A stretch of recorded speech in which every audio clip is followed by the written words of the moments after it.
Okay, I'm going to call this meeting of the board's budget review to order. Okay, Carla will catch up with us when she gets here. And I understand we're having some technical difficulties for those of you that are at home. We're working on them. Hopefully we'll get them resolved very quickly. With that, I'm going to turn this meeting over to our CFO, Kevin Ellsworth. And Kevin, the floor is yours. All right, thank you, Mr. President. Real quick, brief agenda for this morning. I'd like to walk through the changes from the board's strategic investment meeting that was held October 6th. Walk through our current income statement, balance sheet, cash flow, the capital for 2022, as well as the 10-year plan, where that gets us net in reserves. I've provided a debt summary schedule, a headcount summary. I'm sure we'll have quite a bit of discussion when we get to all the various rates that are currently rolled up. I've got key non-financial indicators, and then a discussion is warranted on assessment rate increase options. 10-year plan obviously needs to get approved as well eventually at the November meeting. And then I provided some additional appendices. They're rather detailed statements, but I think they're important for what the board will typically review. I've got income statements by division. I've got monthly income statement if you're interested in the gating of revenue and expenses throughout the year, and then some additional detail on the revenue line, revenue total for all businesses.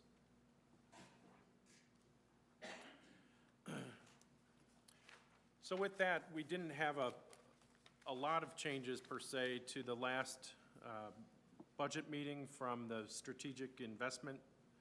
I've got increased growth in rec memberships. We had a lot of discussion about the jump-off point. You'll see an increase in the rec revenue. I did remove the ACC additional headcount for 2022 and the associated capital for a truck. That's been removed. I did leave in the benefit meeting that's scheduled with HR and our outside provider. Should be the end of next week. Right now, that range, which initially was 15 to 40% increase year over year. Right now, I'm being told by HR that that range is more likely in the 23 to 26% range. I did maintain the 20% increase that I've got built into the benefit line, assuming that that is the employer-only portion, and the remainder would go as an additional healthcare increase for the employee. But obviously, that needs to be vetted at the meeting at the end of next week. But you know, given the climate for everything, we've pretty much held the employee flat for several years now. So I don't think that would cause too much angst in the employee ranks. I did adjust the capital for the Tokwa shades. If you remember, I had 3 shades in there. Mitzi, Andy Fox, and Beth did additional work. I've got money in there for 10 shades, heaters, and electricity. So I increased the amount and moved that into early 2023. I did update some of the yacht club renovation capital that we talked about. So you'll see that in there. And then right now I've got carryover capital of $300,000 for water system improvement that we expected 300 this year, 300 next, and then 300,000 in 2031 as part of that overall LUB plan.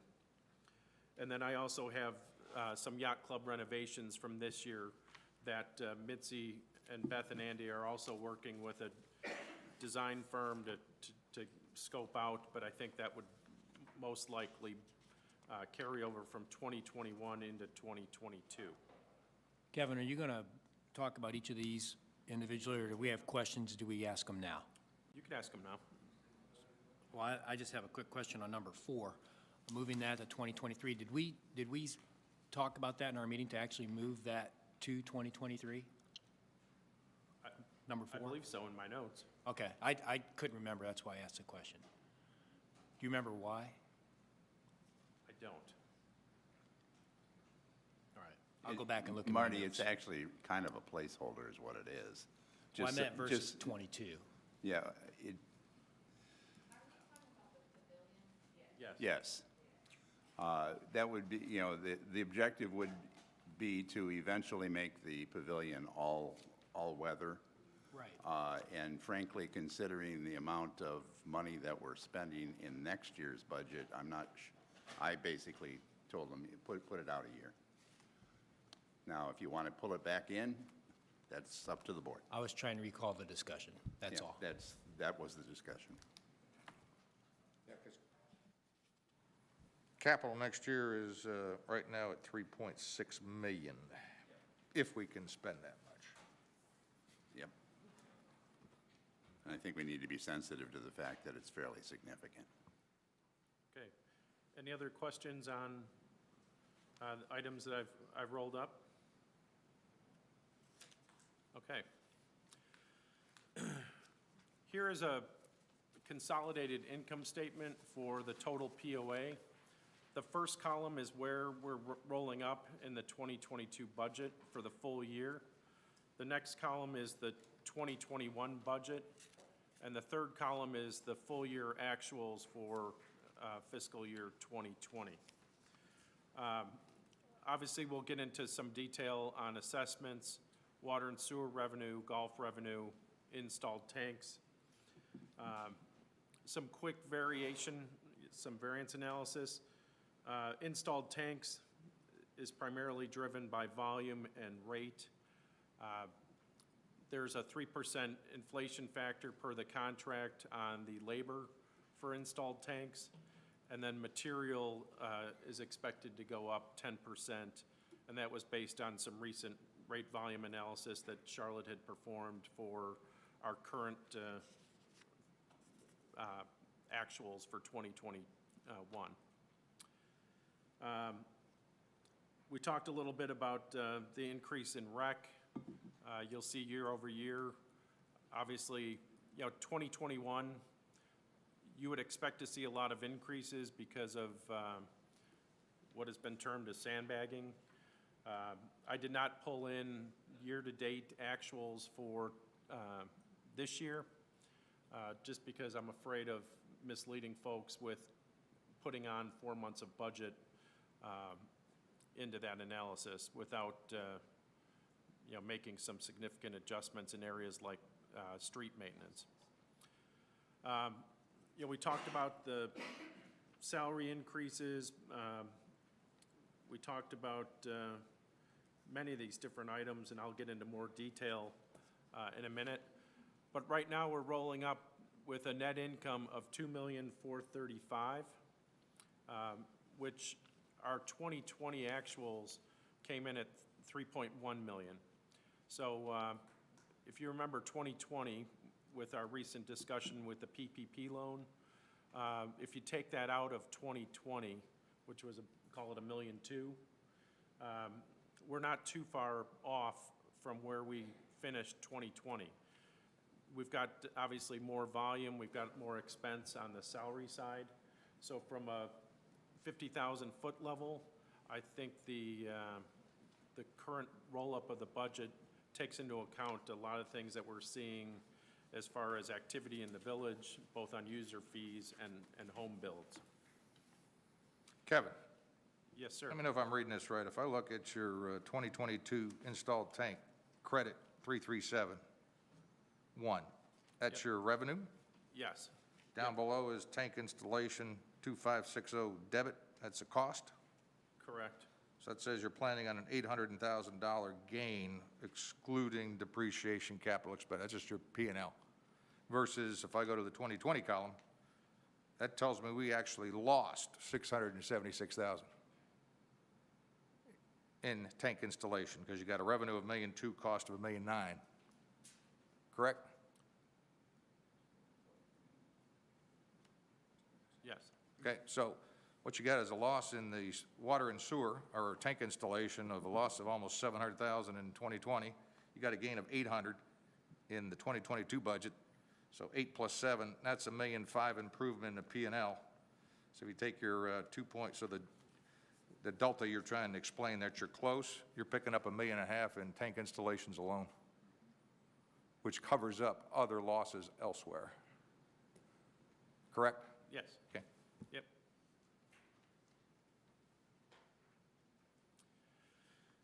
And along those lines, if you look, this is the income statement by division. ACC rolls up into admin. So admin is because of assessments rolling through admin, has net income of 8.7 million. Utilities would be a loss or a subsidy of 3.1 million, which is down versus the 2021 budget. A lot of that is reflective of the change in the asphalt program and overlay work that was scheduled for 2021. Golf, that subsidy is decreasing. Rec subsidy is decreasing. Food service, that is zero subsidy at the yacht club, plus additional, obviously, Kahiti food sales. Dock and RV, relatively flat. Public safety, relatively flat. So from a divisional perspective, I think things are reasonable.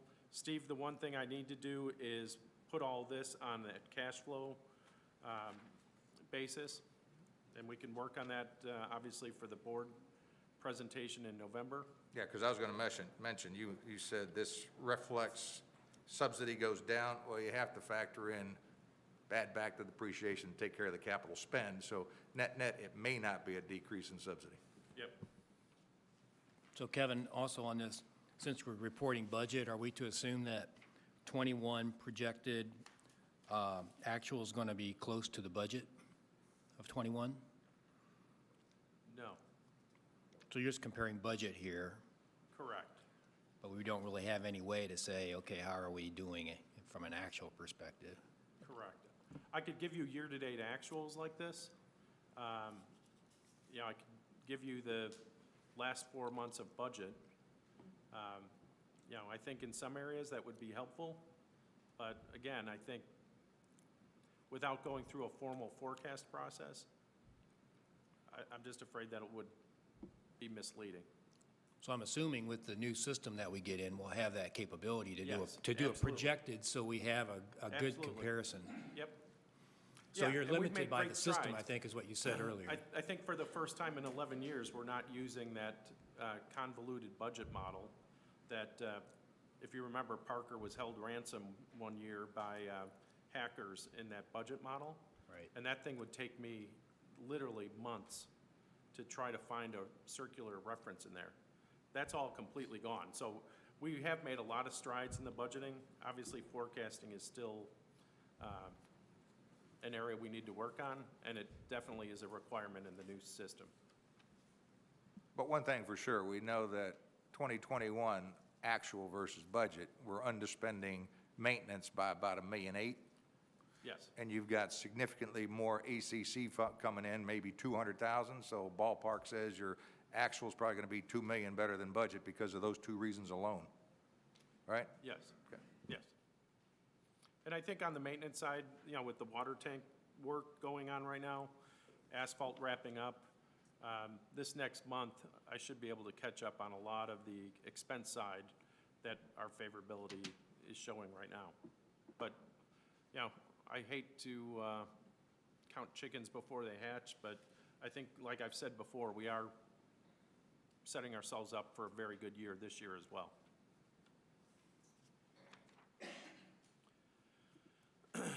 One other thing that, if you recall, we've never provided before in a budgeting process, we've never provided a detailed balance sheet.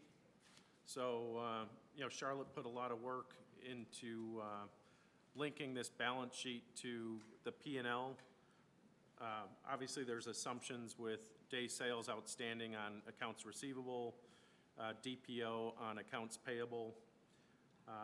You will see, she has in here the actual for 2020. We do have somewhat of a forecast through the end of the year for 2021, leading into that third column, which is the budget for 2022.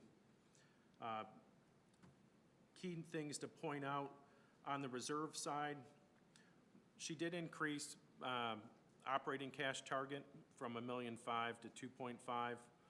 If we decide to keep 1.5 as a target, that would move another $1 million down into the reserves. And then the reserves would really fall into the three categories that we've discussed. Short-term reserve funding for capital items, maintenance items, obviously the water and sewer reserve, and then the long-term reserve, which we've talked about a lot in the last few months. One thing I did want to point out is as you continue to grow and the P&L looks out into the future, it's right around what the board approved on reserves of 7.4, you hit that basically in 2022. If you go to that 11 million number, Steve, that I know you've got targeting, we hit that in 2024. But I think both of those targets are above and faster than what was originally anticipated back when the Tokwa Clubhouse was contemplated and a discussion about what the future rate increases and P&Ls would look like. Yeah, and the good news is in the budget next year, you have the reserves fund study. So rather than my guess at 11 or the board's approval of 7.4, we'll have some methodology that says based upon industry standard at a 30% funded rate, here's what the target ought to be. Correct. And I want to thank you guys for putting this together. I know that what kind of work this takes because I used to have to do this, so thank you very much. And as always, things can be tweaked and improved. So the first thing I'd have you look at after the budget season is the line where you've got allowance for bad debt continues to grow as your receivable balance keeps growing. And that's because you haven't factored in the outstanding work you're going to do on eliminating those past due accounts. Correct. Okay. The other thing that Charlotte and I talked about this morning, which nets to zero, but would gross up the balance sheet, is we do have the golf carts, the operating lease, the right-to-use asset, and corresponding liability. We need to add a line in here to gross up the balance sheet for both of those. On the income statement side, picks up the lease payment for the golf carts. So from that perspective, we're fine. It's just the new accounting pronouncements on leases.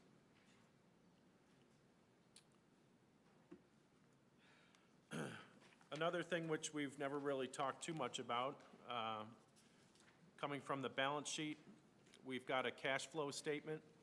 Again, third column is the budget. Obviously, the net income will flow through provision for bad debt, deferred comp, depreciation, gain on the sale. Then we've got changes in working capital. And then investing activities, this is where you'll see the purchase of property, plant, and equipment. So that's basically the current CapEx. Financing activities, obviously the principal payments on long-term debt. And you'll see that continue to go down as I'll get into the debt schedule. And then we continue to have through 2044 the capital lease obligation for TRDA. So the increase in cash every year, 2022, obviously the increase in cash of $546,000, then it jumps up obviously with net income as you go out. So total cash expected at the end of in December of 2022 is 12.8 million of cash. Again, this is outstanding. Question for you is, where did you put your reserve funds in your cash flow? How'd you classify them?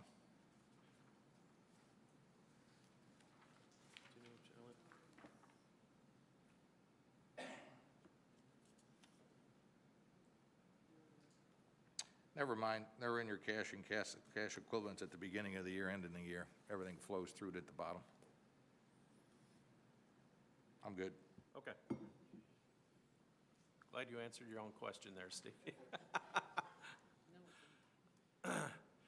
Okay, from a capital perspective, this is more of a summary schedule, showing the 2.6 or 3.6 million broken out by different areas.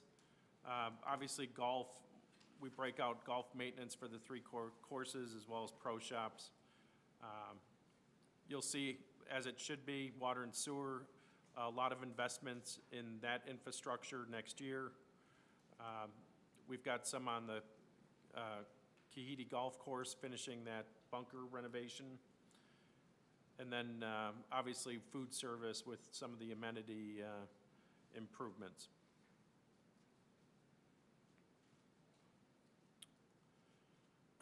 I provided, there's a little bit of detail here.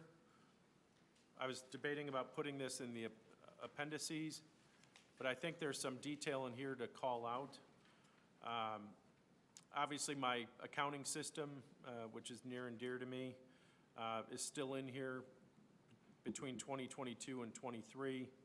I do have 175,000 in here for what I'm calling future strategic investments, which was discussed at the last board meeting. I've got, obviously, on the golf side, a lot of standard equipment replacement. On the Tenasseee side, same thing.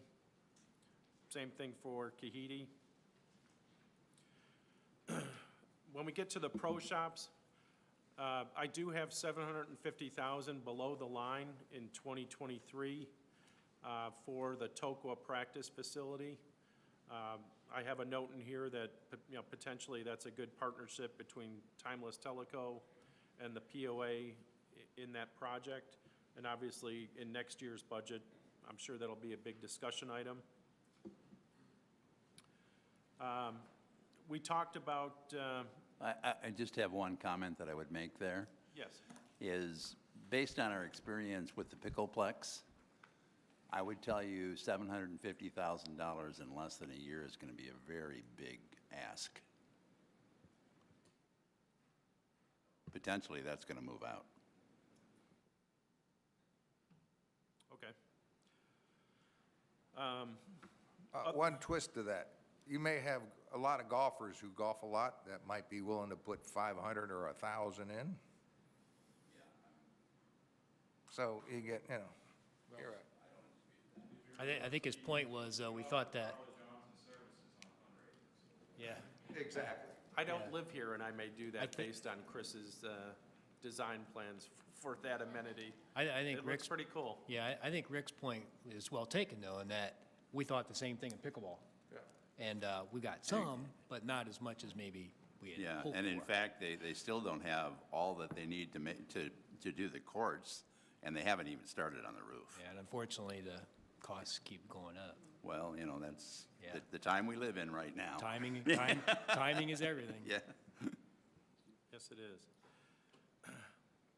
A lot of these we talked about in the strategic investment meeting, but Chota Fitness, there's 51,000.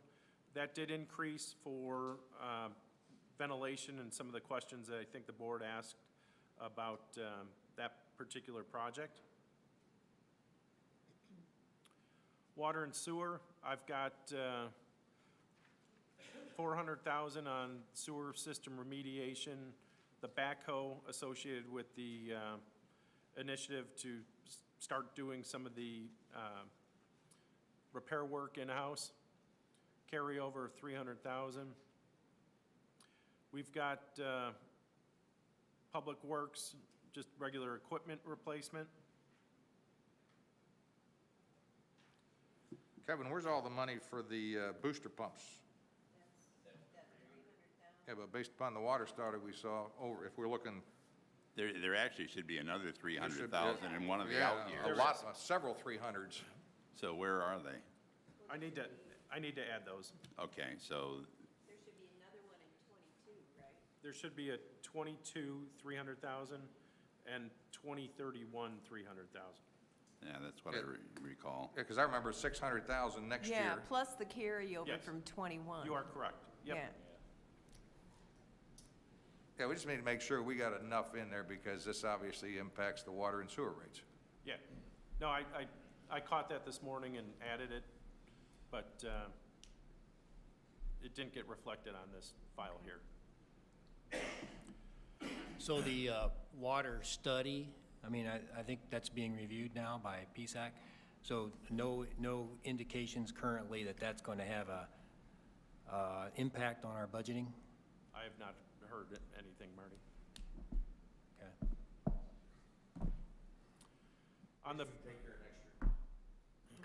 On the food service side, I talked about, there's a Kahiti kitchen expansion placeholder in here, some of the yacht club renovation, and then the carryover from this year. Excuse me. So I'm just curious on this, I'm sorry, Pat, go ahead. Going back up to public services, if I go to Coyote Water Storage Upgrade, additional feed and check valve, and I go across to 2027, I got 142. I thought we'd eliminated that. I thought is that right? I thought the booster pumps were gonna take care of that Coyote water storage. Clayton, do you know? Yes, the booster pump takes care of the water tank, yes. That eliminates the water tank. So that 142 comes out in 2027? Yeah. And then you got the 164 on the line above it in 2023. It comes out as well.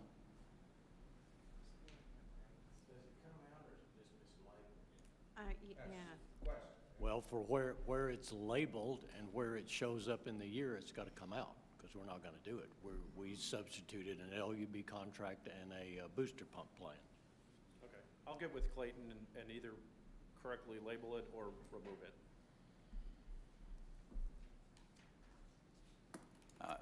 I have a question about the 75,000 on the fifth floor renovation. What's planned for that? That's mislabeled. It should be the restaurant floor.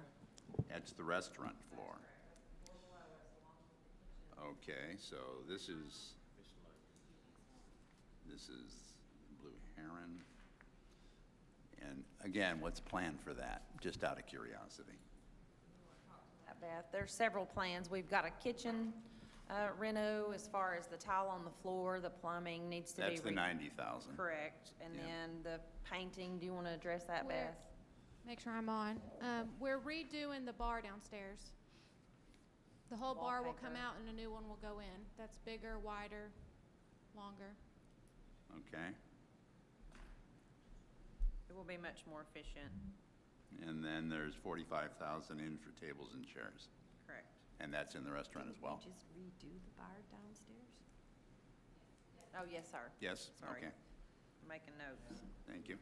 I make a recommendation, any board member who hasn't walked through the kitchen, Beth took me through that, 2 weeks ago or last week? Yes. And you can see why that 90,000 is required. No shit. Okay, all right, this is, Steve got a little nervous. I'm supporting spending money on a restaurant. Gotcha. Wow. So, The rapture is nearby. The worst of the world's gonna come to an end. You know, back to this yacht club renovation, and we didn't discuss it a lot, but we brought it up in our last meeting about other potential renovations to the yacht club, and I don't see anything out in the out years, and I'm throwing it out there as to who should be taking responsibility for putting something out there. Long-range planning, the POA, it just seems like somebody should be looking at what are the plans for this facility long-term. We talked a little bit about expanding the patio, outdoor patio. I mean, who's looking at that, and how do we get that in our 10-year plan, is my question. Well, Marty, a couple of years ago, Marty Hewlett was involved in this, and we did a huge study on lots of different options here, expanding the bar where the outside seating on the new bar would be expanded and what that would do. The problem is, in every single situation, you still are limited in parking. So it was going to be like $500,000 then to expand the deck where the restaurant is and expand that out where you could have more outside seating. And by the time that you did that with the little seating it was going to bring at the time and then the not enough parking, it was just decided that it just didn't make sense. The other thing we looked at was like a floating dock off the pier for like a restaurant, and we run into some marina, being designated a marina issues, and then also where the sewer tank is. So I'm not saying it can't be looked at again, but those were the considerations. And Marty, if you want to add anything, you were heavily involved in that process. So we're just going to drop it? Is that what I'm hearing? It seems like we ought to have something. Well, I in the would tell you, plan. I agree with him, minimally, you're gonna repaint and recarpet at some point in this 10-year period. So I think you gotta put money in there for that. Minimally, and you'll probably do it on multiple floors of the yacht club. That should already be scheduled. But it's not in here. Well, Kevin, we'll get together, because every year we have Yeah. at least 100,000 here that we do something with. Well, personally, I would really like to see us maybe resurrect Marty's study or something and put something in the long-range plan. I mean, we've got to address the parking issue too, but the problem is we're continuing to grow, so we've got to grow our amenities too, especially the prime amenity, which is this location. Well, it's what she said, is that you look at every one of our facilities and what the developer left us in this landlocked state we're in. You can keep expanding the kitchen at Tenassi, which would generate a lot more business, but you have to go to the parking lot, and we're parking in the grass in the street now. You can expand whatever you want in the yacht club to generate larger crowds of people, but now they're going to start parking in the neighborhood and having to walk down there. So there's a cutoff point, and you have to be cognizant of that cutoff point, and that's what that study is talking about. Because if you're not, you're just going to be putting money into a facility that you can't generate the revenue back. Not arguing with that at all. I'm just saying that we need to be deliberate about what we're doing here and not just say, well, we can't do it, and then don't do anything. Maybe Well, a good yeah, and- recommendation would be, since we're gonna have the long-range plan study presented to you all next year, is maybe in 2024, put some money in for an engineering study on what the building can handle, parking. Well, and in fact, I think, one of the things that we ought to think about is parking, period. We didn't own these parking lots around the yacht club before. We will by the end of this year. Rick, I was going to add to that. With the Cooper investment,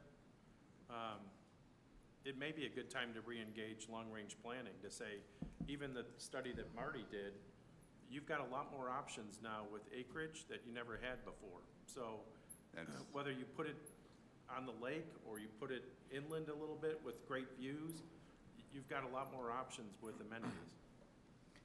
Where are we on the land use map that we talked about for at least a couple of years? I know long-range planning was included in that. You requested, Pat, if I recall. We actually asked long-range planning to stand down because of the deal, and we couldn't tell them why.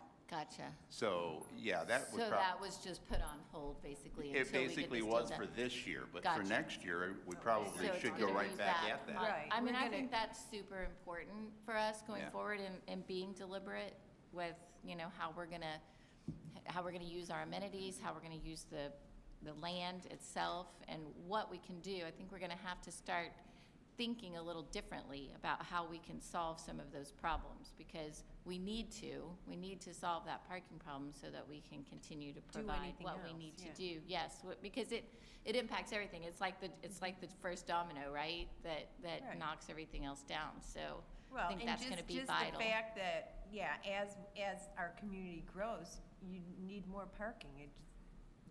So, And part of Yeah. that Yeah, I mean, LRPAC realizes they have that formulated goal to do that for next year. Excellent. Yeah, I think that's going to be key Right. to going forward with any of those kinds of plans. That was where I was going with that too, Sue, is who's going to own it?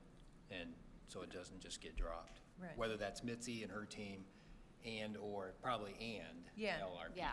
Yeah, I'd say it's Agreed. both of them. Yes. And in fact, once we've got the results of the study, the next thing we're going to ask the Long Range Planning Committee to do is to update the plan that they presented to us 2 years ago. You know, we told them that they should do an update every 2 years.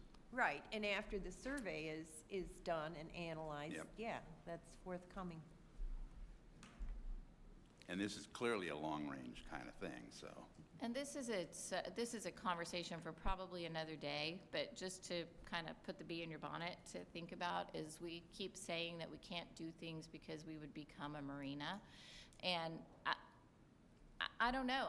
I've talked to several people who are either staff members or board members of other HOAs and POAs because I really want to pursue this idea of freeing up some boat slips by having some boats available for our property owners to use on some sort of basis, whether that's a rental basis or how we work that.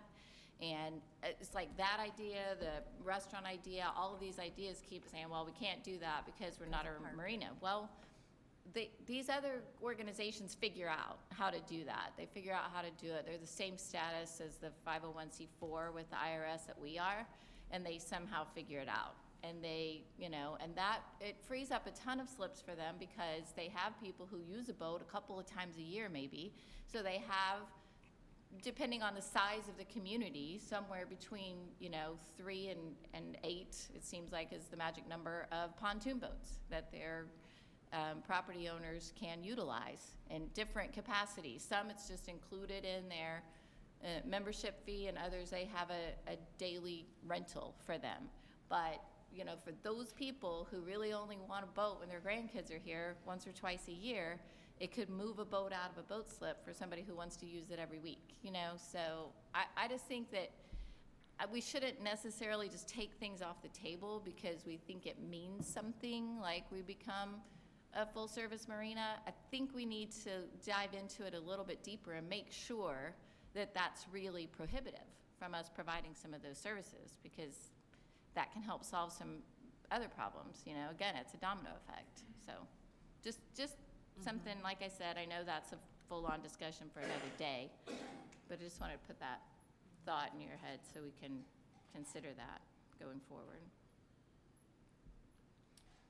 Okay. Getting back to the capital side of things, obviously docks. Well, let me go back up one more time. Where do we stand on the design for the Kahiti kitchen renovation? Just received the first set of drawings yesterday, so I haven't had time to actually review them and Okay. sit down with Clayton and everybody, but we're gonna review those, get with what part of that can our Public Works Department do internally? What part of it do we need to go out for bids for the construction piece of it? So hopefully within the next 2 weeks, we'll have, So based on your first look, is the 175? is sufficient, absolutely. And Okay.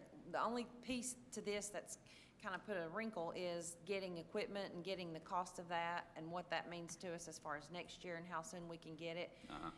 Our initial thought when Andy and I looked at it yesterday was, you know, by the time we get equipment in, we obviously don't want to disrupt the services too much while it's golf season. It may be next November, December timeframe before we can actually start the work. Based on my personal experience in getting a new refrigerator, my guess is it's at the end of next year. And while I have the mic very quickly, we mentioned long-range planning. I'd like to say while we're live on TV, we need committee members. We're going to have lots of openings for long-range planning. We have several openings on the Governmental Affairs Committee. So while we're talking about committees, we need applicants pretty bad right now. Could you do me a favor and send me a list of where the openings are and how many are in each committee? Yeah, send that out to the whole board. Send it out to the board. We'll Okay. put a brain on that. Any other questions on capital? Moving on to reserves. Again, this schedule reflects the new methodology on reserves. So we've got the capital and maintenance projects getting funded, plus the 400,000 of TRDA lease.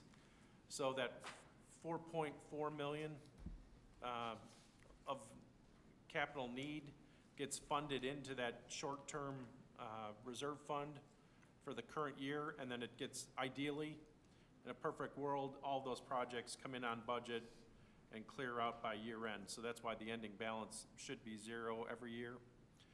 The water and sewer reserve fund, again, that's a standalone reserve funded from the water and sewer profitability. Again, I've got the sewer system improvement, the carryover. I will add to it the other 300,000 that we talked about earlier. But from a net standpoint, we have a little bit of a drawdown with some of the higher projects in 2022, and then that water and sewer reserve fund builds itself back up to acceptable levels. The remaining piece in the P&L flows through the long-term capital reserve, as we're calling it, starting out with a 7 million balance, transfers out to the current year the 4.4 million, and then transfers in from excess cash flow, excluding maintenance. It gets funded by 4.7 million, so it grows by 1.1 million year over year. And again, that ending balance of that reserve hits that target right around 2024, 2023, 2024 timeframe. And that will tie back, obviously, into the balance sheet.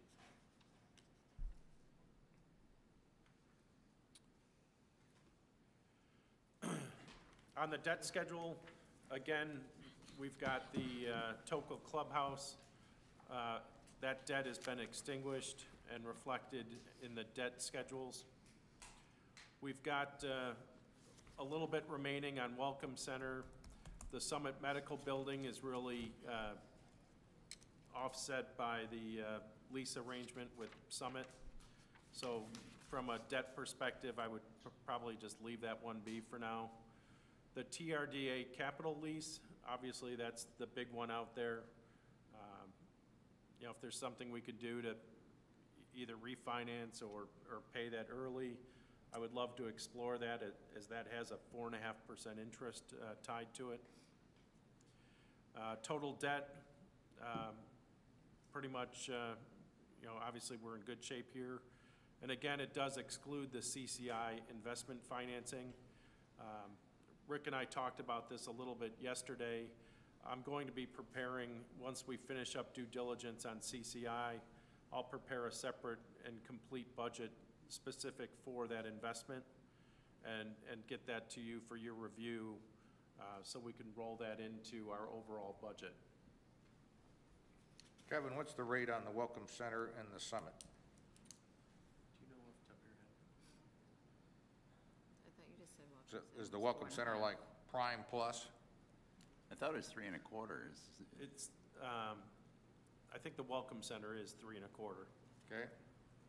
There's a few of them that, you know, out of good measure with, if we do have excess cash, I'd like to, you know, obviously propose that to the board. So what would the Summit be? I don't want to mess around with my computer here, Steve. Yeah, I understand. Well,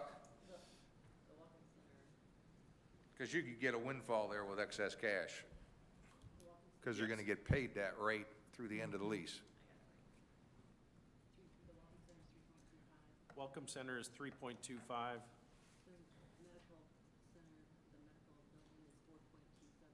4.27 is the Summit Medical.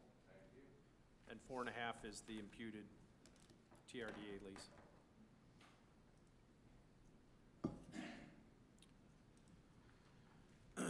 Okay, on the budgeted headcount summary, the only changes here, I took out the one new headcount for ACC. They still have the one open that we talked about.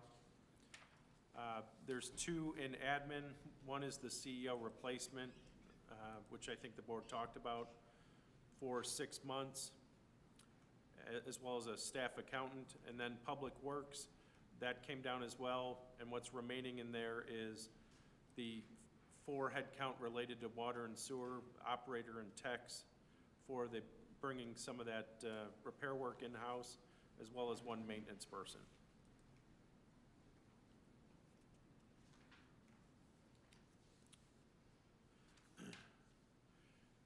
Okay, I think we're gonna probably spend a little bit of time on this schedule here. It is the proposed 2022 rates as they currently stand in the budget. The assessment built into the model right now is a 3.74% increase. So we've got $152 a month in assessments. I've laid out all of the golf membership rates, green fees, cart fees, and total, both for 18-hole and 9-hole, with a leased cart as well as a private cart. We've got the unlimited members, individual, 2-person household, unlimited member twilight, the range fees. I think the net effect of all that is about a 3% increase in golf fees. We could talk about break even, and Is this the time you want me to talk about it? sure. Okay. Well, I've had some conversations with some of my fellow board members. I've talked with Chris. I'm okay, I'm specifically on golf. I'm fine with the proposed rate schedule with the exception of 1 rate, which is the unlimited member individual, which has a break-even number of rounds of 33 rounds. On the unlimited total package, which I'm fine with, the break-even number of rounds has been increased to 80 rounds. Based upon the data presented at the end of September, the Twilight Unlimited membership has averaged 42 rounds through the end of September, with the break-even currently being 29 rounds. So there's a lot of free rounds of golf going through today. Initially, I thought if you take a look at 80 rounds as the break-even point for an unlimited membership, I thought it ought to be 70%, which gets you ought to have at least 56 or 60 rounds to break even on Twilight. But then talking with a property owner who is a member of the Twilight, which is not happy with any increase in break-even rounds, and also with board members, a more realistic number may be to take that number of break-even rounds, which is now proposed at 33, and move that up to 40.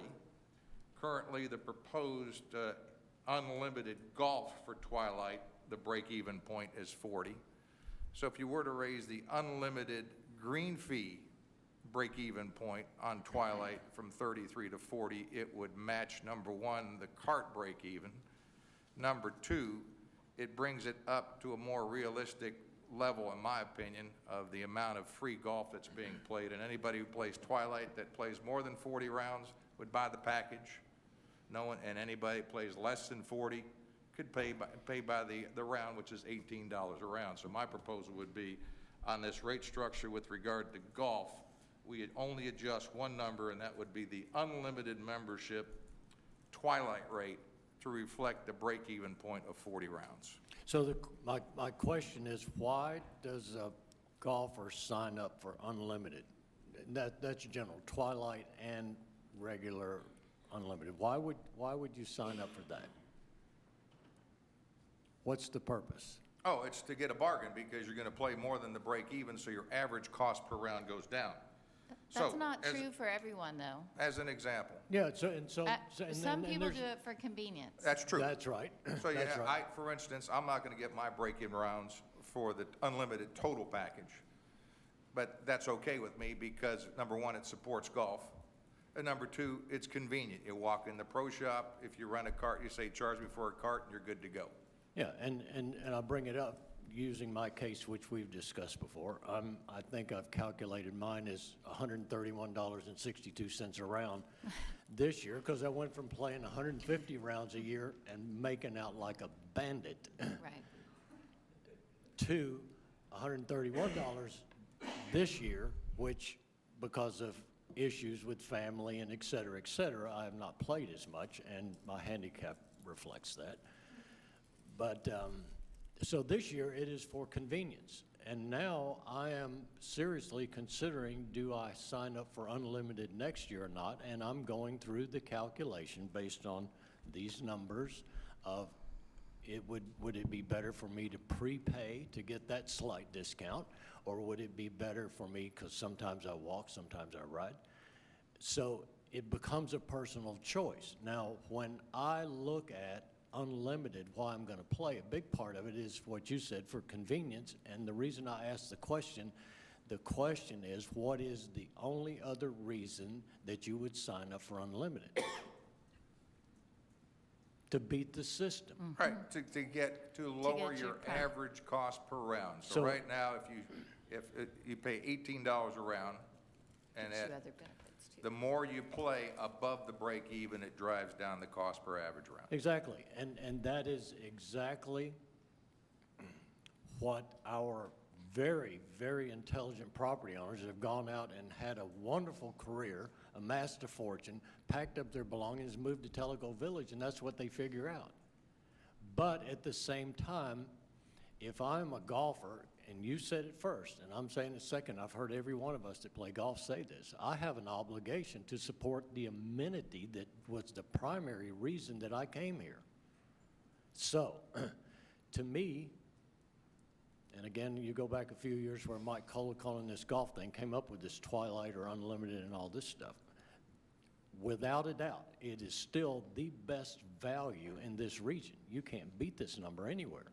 And it comes down to, if the total for the price of unlimited exceeds what you're willing to pay, then you need to go back and pay the daily fee, and you can get a discount by prepaying and then play that number of rounds. But if you really want to beat the system, select unlimited and play lots of golf. In some ways, though, I think we're missing the point here, and that is, why did we establish a Twilight Unlimited rate? And you have to strike that balance, Steve, to keep people from just saying, screw it, it's too much. Now it's not a bargain anymore. I'm not going to play in the heat of the afternoon, and so I'm not going to do it. And you reintroduce your problem that you had, that you solved with the Twilight Unlimited. And that is, you're going to have a logjam of people wanting tee times in the morning, and those people who can't get them here will go somewhere else to play because they no longer have a reason to play in the afternoon here. So I think that you have to be really careful. I don't think you could compare them, Unlimited and Twilight Unlimited, as apples to apples. It's a different animal. Okay, And I would it agree has with you. worked There is very well. There is a crossing point. It's the elasticity of the demand at $18 a round. And it's just a matter of opinion and taking a look at how much the course is being used in Twilight and how many rounds are being played. In my opinion, having a break-even point of 33 rounds is extremely low. If you want to take the unlimited package, I believe a discount to 50% of the break-even for full membership is more reasonable. And I hear you saying the 33 rounds, so that seems like you have to play less than once a week. But here's the thing. Most of the people who play Twilight Unlimited play 9 whole rounds. That's just fact. So that's 66 rounds for them, even though we don't count it that way. So that's still, do you see what I'm saying? It's just a different animal, and I don't think we can treat it the same. And I see Chris has the microphone in his hand. I think it'd be nice to hear from him. I do. Right, and again, I agree, it's a matter of where do you draw the line? I think the line is drawn way too low with our subsidy exceeding $1.5 to $1.8 million a year for golf, that we It'd should be be. higher if they go we- somewhere else to play, Well, that's the chance you take by raising the price. which is why I think you have to be careful. And Chris can tell us why. Correct. Steve and I, we've talked at length, and we butt heads on this, and that's okay. But just want to give the room some historical perspective on this program. And Pat was involved from the onset. So in 2018 was the first year we brought on a Twilight rate in an effort to fill those unused afternoon tee times. Okay, and it was ineffective. In 2019 was the first time they rolled out the Twilight Unlimited, which proved some effectiveness, and the rate In 2019, we had 138 participants at $500. In 2020, it was bumped up to $515. We entered the era of the pandemic. Golf rounds exploded. We had a more captive audience than normal. So in 2020, we had 220 participants at $515. Well, we revamped the program again in 2020 to 2021, raised the price some 60%. And, unbelievably, we had, because we're still living in this era of golf and the pandemic, we had increase in participation. So we ended up with 267 participants. 90% of those participants took advantage of one of the card options because we were going to separate it out to afford different options. So the break-even proposed is actually at 36 rounds for both the private cart and the POA cart. So that's definitely a different way of looking at things. So we increased it 60% in price from 20 to 21. We're increasing another 20% in 21 to 22. So in 2 years, we've gone from $515 to $1,094. We've more than doubled the price. And it's accomplished its goal and objective, okay? And again, just like Carla said, you got to look at it through a different lens. There's a lot of ancillary benefits where it frees up morning times, which we don't have enough now. Most of our days, Monday, Wednesdays, and Fridays, we have a capacity issue in the morning, so this helps free that up. And just, the first step was to fill the tee sheet and then to try to improve yield. So we filled the tee sheet, now we're working on the yield piece. So I think another 20% increase in price and pushing that break even to 36 is appropriate and responsible. So that's just the stance of golf and our committee. We've gone back and forth. Steve and I have gone back and forth. We talked about this at length with the FAC and with this forum once before as well. So that's our stance, that's our recommendation. I think it's the most responsible approach. It's still a significant increase. And as we start to transition at some point in time out of golf and the pandemic, I think we're going to have a far less captive audience and people are going to make less use of this. But the intention is to continue to keep an eye on these annual unlimited programs and adjust accordingly. So if people blow it out of the water again next year, we'll raise it again the following year. We'll keep raising it until we find that magic point where we don't bust through the envelope completely, but we get the benefit of the program, which is to fill the tee sheet in an effort to increase golf revenue. Yeah, one last item, and then I'll make a motion. With the significant increase that Chris mentioned going from 19 to 20, we still had 267 people sign up for it. It's almost like we created a cheap greens fee arbitrage on the Twilight. So what you basically have done is you've increased the price, the demand goes up. So it's sort of like when in my old working days we had this one spec we would sell out of, and it was our most expensive. We weren't making any money on it, and the reason was because it was a hell of a deal. So again, I agree. Whether it's 36 or 40, it's a fine line. I believe that the break-even point ought to be 40. Well, let me throw. You just nailed them last year, though. I'm sorry. Yeah, I mean, you gave them a huge increase last year. I no, don't think you just keep hammering the nail in the coffin. Okay, so let me put one more nail in there, and we've had this discussion amongst ourselves as well. I work at the golf. For some reason, and I'm getting a little, I'm going to go a little bit off subject here I'm going to go a little bit off subject here to explain the final point I'm getting to, Wavy Road. So, we needed docks. We projected that we needed slips. We needed it back in 2018. We'd made the projection to show that we were going to be 50 short at the end of 2018. We were. Then we were going to be short at 2019. We were. And for some reason or another, the culture in this place is to not generate revenue from docks. You're going to put one in, you're going to pay for it, and then you're going to generate revenue for decades in the future. But we have sat here and listened to all these reasons of why I cannot put a dock in because it's different. And it's not. When you put a dock in, you're leasing that slip for a year. Well, people say that's a different kind of amenity because you're long-term leasing it. But let me tell you something, folks. When I get a tee time from Chelsea, that is my tee time. You can't come take it, and I've got it for 4.5 hours. When I get a swim lane and I get it for an hour, it's mine for an hour, and you can't take it away. And when I've got a slip, it's for a year, and you charge me for it. You worked out the fee, and I've got it for a year. It's a function of time, not amenity. Now, I am a golfer. I played 20-something rounds this year. Should have played 150 and got all my money back because I was an unlimited golfer, but I didn't. That's my deal. I'm also a boater. I have one pontoon boat, 11 by 24 slip, that I'm paying like $876 for, and I have 2 wave runners I'm paying over $350 for. I have voted for everything golf and everything boat, but let me explain something to you. We're putting in $1 million for TOQA to redo their sand traps, or their bunkers, excuse me, Chris. We did 250, and then plus to redo Tanasi. We're doing 250, and this shows 300 to do Kahidi. And we're not still coming up with slips to generate funds because, give me a reason, folks. Now, you're going to then charge an X number amount for golfers for $250,000 to replace or redo Kahidi bunkers this year.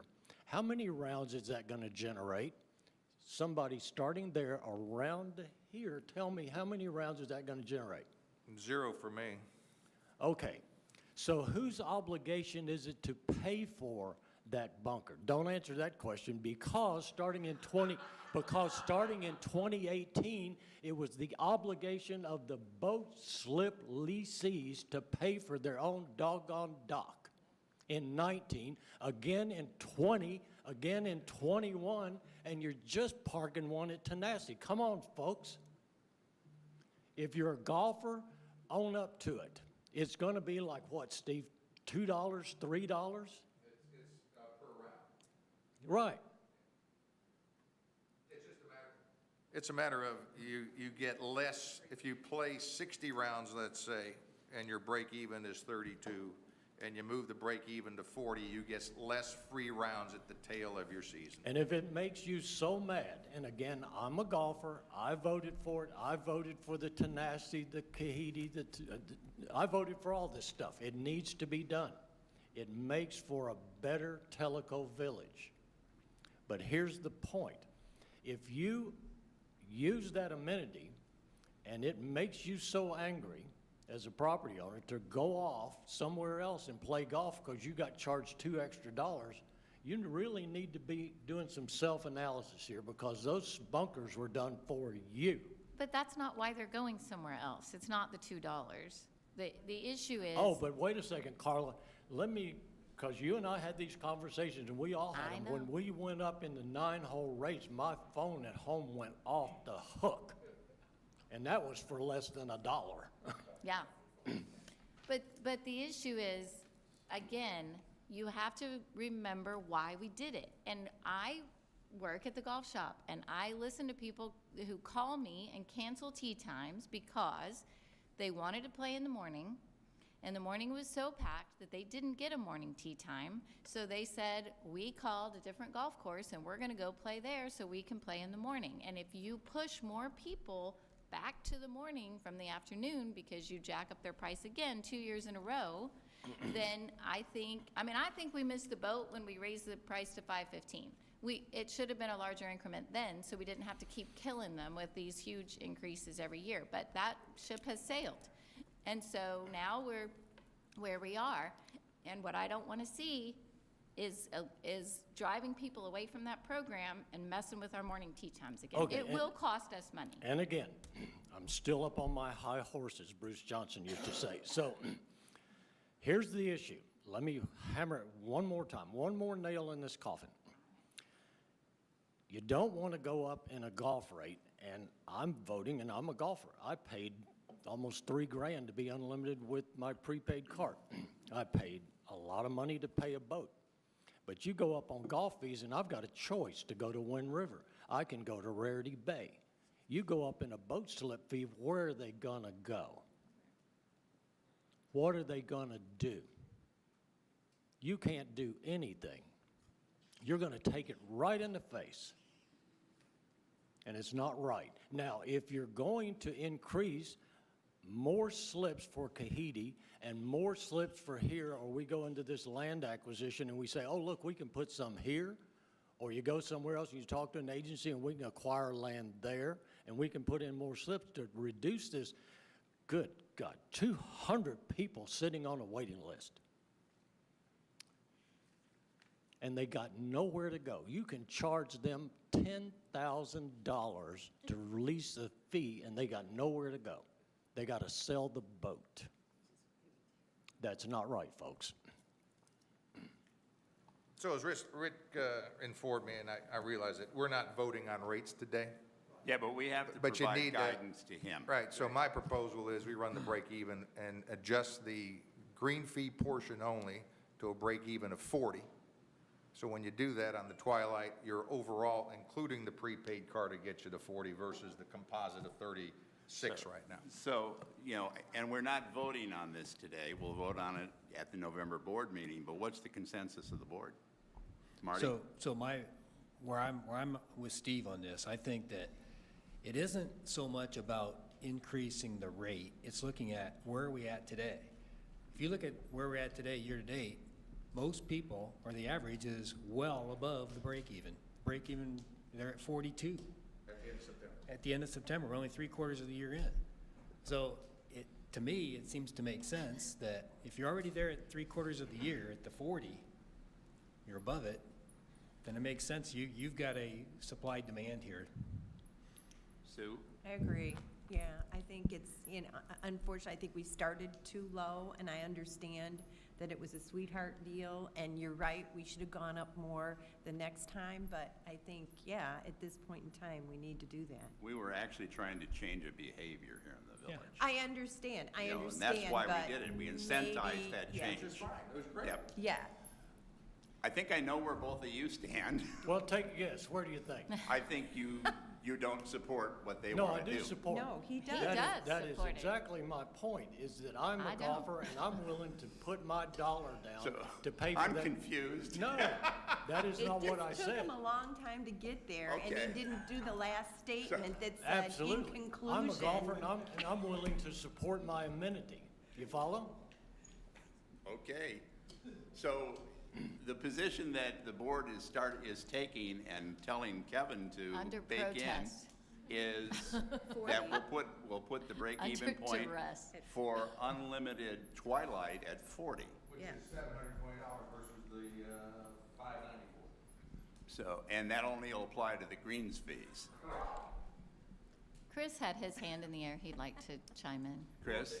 Just a reminder, the current proposal is a 20% price increase. And 90% of the folks, again, took advantage of the unlimited cart piece. So the proposal is 20% price increase and a break even of 36 rounds. And again, Carl has made some wonderful points. So Which my fellow board members ignored. well, the the potential negative ramifications are more widespread than just that afternoon period of time, because if people do not take advantage of this afternoon program, which was strategic in nature, and again, I'll remind you, at some point in time, we're going to rebound out of this golf and the pandemic. People are going to start traveling and doing other things. We won't have as captive an audience. So when we get to that point in time, we're going to have far less participation. So you throw that into the equation, plus another 20% on top of the recommended 20% price increase, which would get us around 40%. I think that we're going to do damage to the program and the overall health of Golf and Telco Village and the utilization of our tee sheet. So that's just the perspective of golf.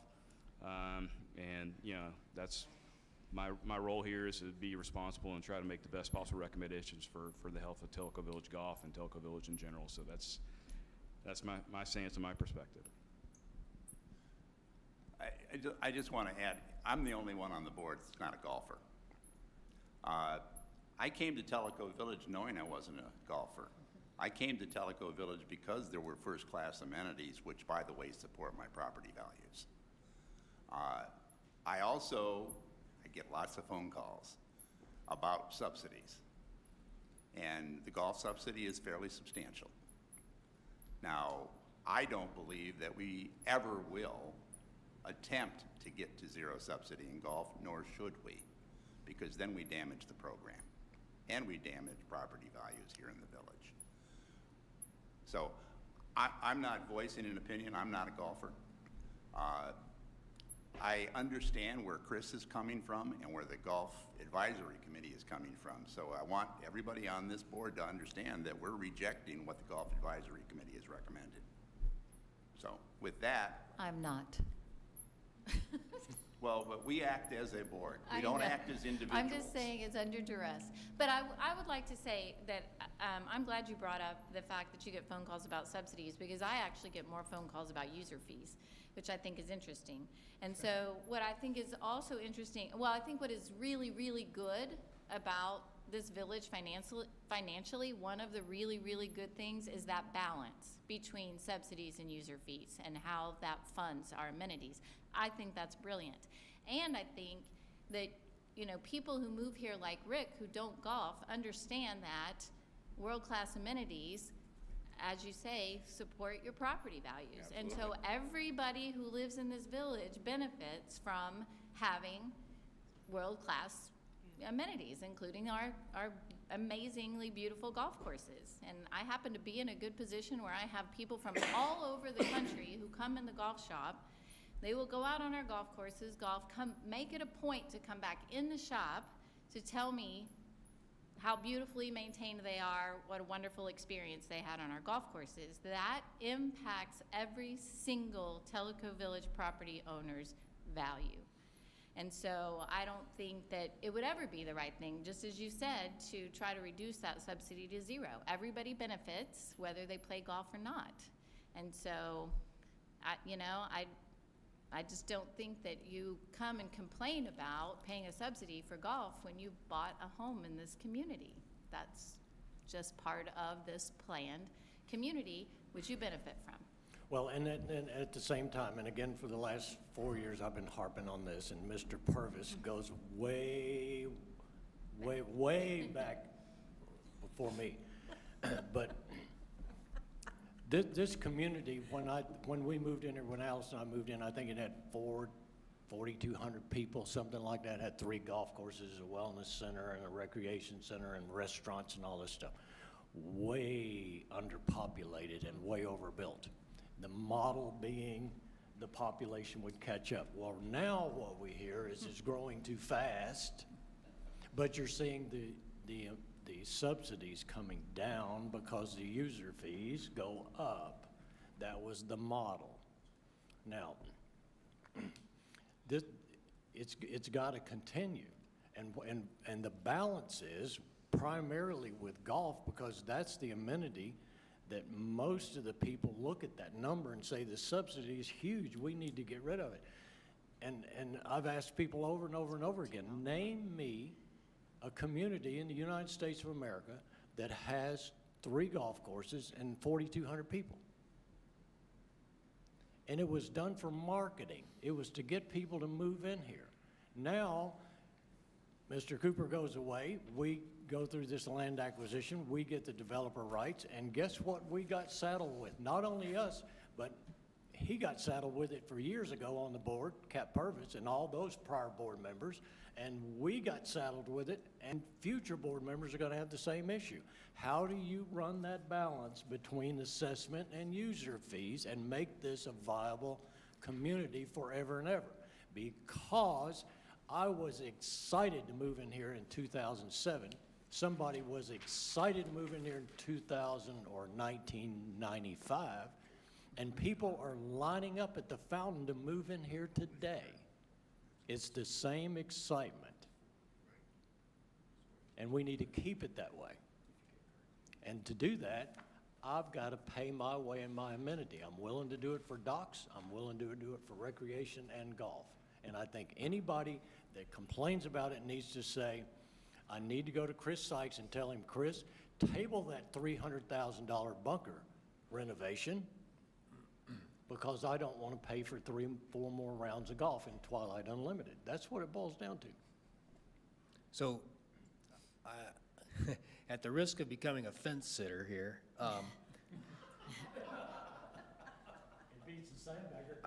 yeah, Whoa. what struck me at Chris's last comment was the Golf Advisory Committee, or maybe Rick said it, the Golf Advisory Committee was unanimous in the rate structure for golf. Is that correct? So I think that, you know, we're not going to vote on it today, but certainly that's something that I'm going to think about a lot here before we actually do vote on it, because, you know, I've got this thing with the advisory committees that I like to take their recommendations, or at least take them very seriously. Not just the golf, but all of them, because those people are committing their time, and they've looked into a lot of these things probably a lot more deeply than we have. So, like I said, at risk of being a fence sitter, I think that that's something that we've really got to consider as a board. Well, they might, and I 100% agree with you, and I asked Chris, would you go back to your Golf Advisory Committee, which I'm the liaison, and I was there when they voted, and they've got very valid points, but would you take this back to them, give them the argument that you heard today, and give us a counter argument from them? Well, yeah, but we still need to give Kevin guidance. Well, I know. And so the guidance, based on what I was hearing around the table with, and I did not make any input in it, is that it should be 40. Now, here's my question to, you know, Chris. When people buy the unlimited Twilight, they typically do it at the first of the year, right? Within the first quarter, yes, sir. Yeah, within the first quarter. So we're going to know within the first month or two whether we screwed up. Because you may have folks that are going to pay their daily rate instead of buying an annual pass. Because again, the only reason you buy the annual pass is because you think you're going to get a deal. You're going to play more rounds than the break even unless you do it for convenience. Well, but we'll see all of the golf numbers in the first quarter. Well, you really And- won't see the use of it until you get to April, May, June, July, when you get to the good golfing weather. So you won't know. I understand that. And it'll be hard to tell, but I will say that when you're talking about June, July, August, when it's, 95 to 100 degrees in the afternoon, and those Twilight Unlimited folks are out there golfing during that time. And before we had the Twilight Unlimited Golf, there was nobody out there. They were having to go somewhere else in many cases because they found other places to play in the morning. I'm only suggesting is that we may have to, at some point in the first half of next year, consider a mid-course correction. You know, And it I creates got traffic. Two more comments. hang on. Chris? Yeah, I mean, it creates traffic. Those folks are going to our restaurants and hitting range balls. And, the premise behind the program at the onset was to fill the tee sheet. It's done that. So we raised the rate 60% last year. The recommendation this year is 20%. Pat's been there at every GAC meeting. We've already rebounded and talked about this again because of the concern raised previously. The GAC's position is not going to change. They're going to, we're going to go through the same list of points that I've gone through today and at length with Steve. And if we're going to adjust it, we'll adjust it, and then we'll just see the ramifications. But again, we have capacity issues in the morning. This is going to make that worse. But, bigger picture, I'll say it again, at some point, golf's going to look a little different again. 2019, which was a banner year, we did 79,000 rounds. 2020, we did 103,000 rounds. This year, we're going to approach 110,000 rounds. Well, that's not realistic or sustainable. So at some point in time, we're going to start to rebound out of this golf and the pandemic, and things are going to look different, and we're trying to take that in consideration. So that's why I don't want to sever ties or do damage to any of our programs, whether the unlimited programs or promotional opportunities. I want to keep those in some capacity in place because chances are we're going to need them. Well, here you go again. One more nail in that coffin. Need a bigger hammer. We're never going to reach an No, opinion on this. we went to 3% increase on slip fees in 18, 19, 20, and this year 21. Where do you think those 644 now plus 32 plus wave runners, I think it's over 100 of those, where do you think they buy gas? At $3 plus a gallon? $4. Where do you think, where do you think we line up, all of us Tellico villagers, to buy gas for our boats? And where do we stop to go to a restaurant or go there before we go boating? And it's 3% to buy a dock, didn't get it. 3% save up your own money because you got to pay your way. And then 3% again because you've got to buy the dock, and 3% again, and now we've got one, and that is from the revenue versus expense, Culture and Justice audit, I think, was $728,000 that generated above expense for that time period. So people are sitting there with their slips and going, okay, fine, yeah, okay, so I'll pay the 3%. I don't want to, but I will because I got to have a place to put my boat. You can go somewhere else and play golf. You can't move your boat. You're going to take it in the face, and Yep. you're buying the food, and they're paying for their amenity. And what I'm saying is I'm willing to pay for the golf amenity as well, and the recreation amenity. But we're about to get into this dock thing here, and I'm not going to, you know where I stand.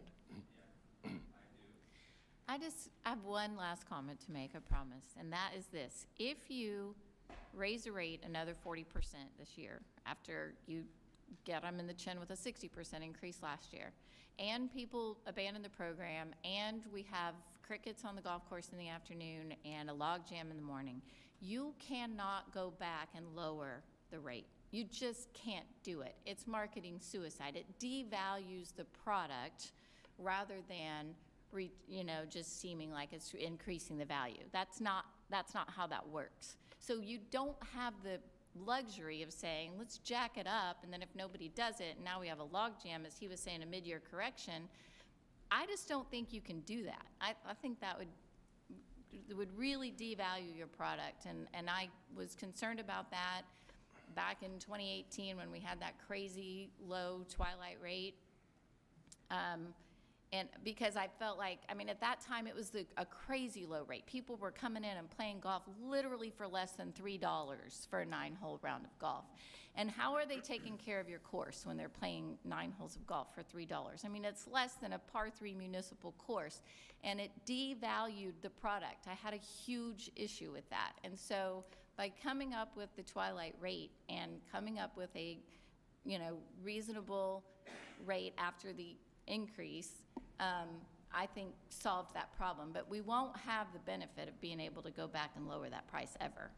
You don't, it's just, you can't do it. So even with the mid-year correction, if you did make a mistake, I don't know how you fix that. If that happens, and it may not. So in the current schedule, the 594 is 33 on a break even, correct? Yeah. The 1,094 POA combo, the break even is 36. Because again, everybody took advantage of one of the card options. Well, Yeah, but I'm nobody only talking about uses green that fees. plan, Steve. It's You a know. combo option with carts, and the break even on both is 36. I agree, but your average of the cart raises it from 33 to 36. The break even is 36, yes, sir. Is there a compromise position that isn't 40?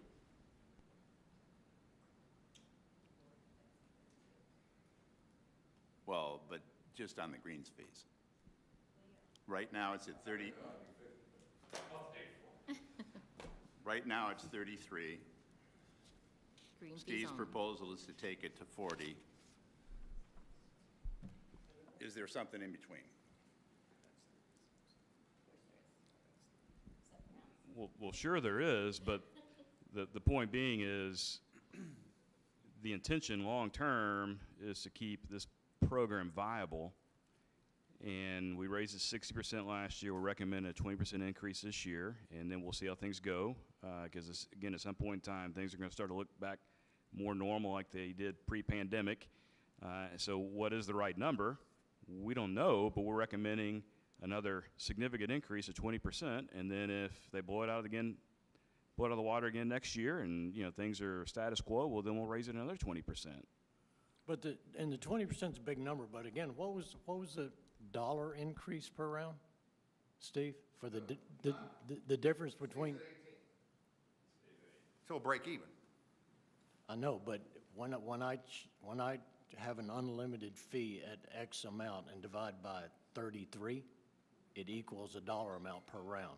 Yeah, so if you take the, if you take the $2. unlimited fee, Yeah, which is proposed at,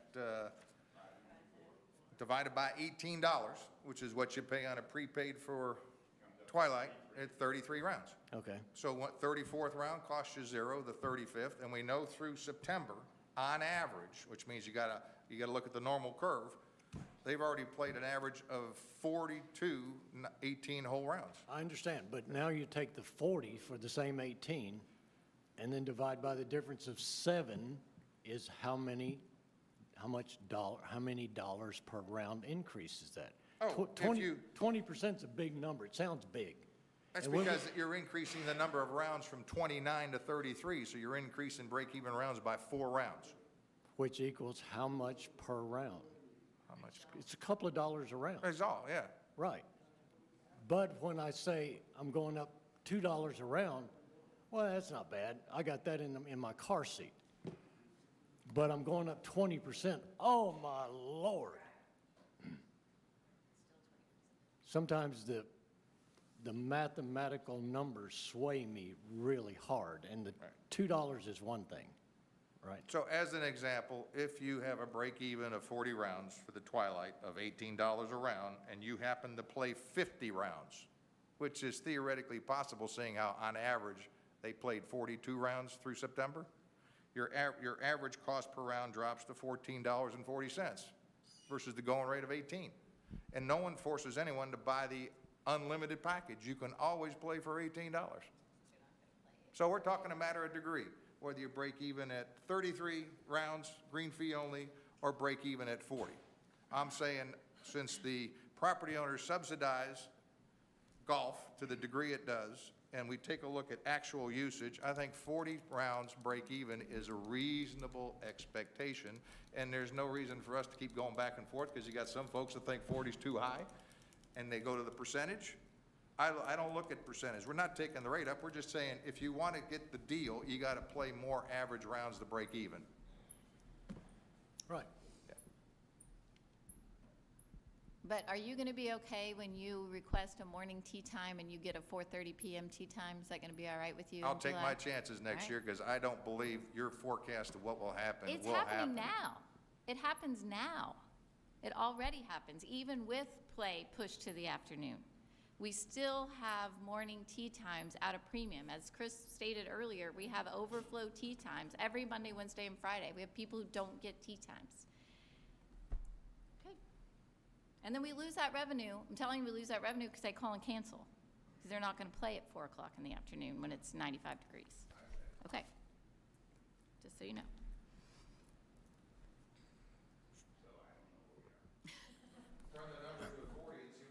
Yeah, just see what it is. Well, then, I would also propose you run the numbers at 36. That's a good You know, number, too. because basically, you know, you're talking that unlimited member Twilight, greens fees only, at 40 is going up to $720. What's it today, Chris? 525. Because the break even is 29. Yeah, I understand that. 36 would be 648, which might be more palatable. I don't know. So, There was one other item with the unlimited packages that the board may not understand. There's something that I learned is called flex pay. And I always assume when I signed up for the unlimited package, you cut the check and you're good to go for the year. We have a program, and you know, because you're on the golf, we have what's called a flex pay program. You pay as you go somehow, which from what I hear, and you can tell me more from an administrative side about, you can pay the check to any golf course, you got to tricky track it. I, for one, don't understand, if you're going to go for an annual membership, why you would basically pay as you go with flex pay. That's what you do when you do a prepaid amount. So I would like to see us get away from flex pay.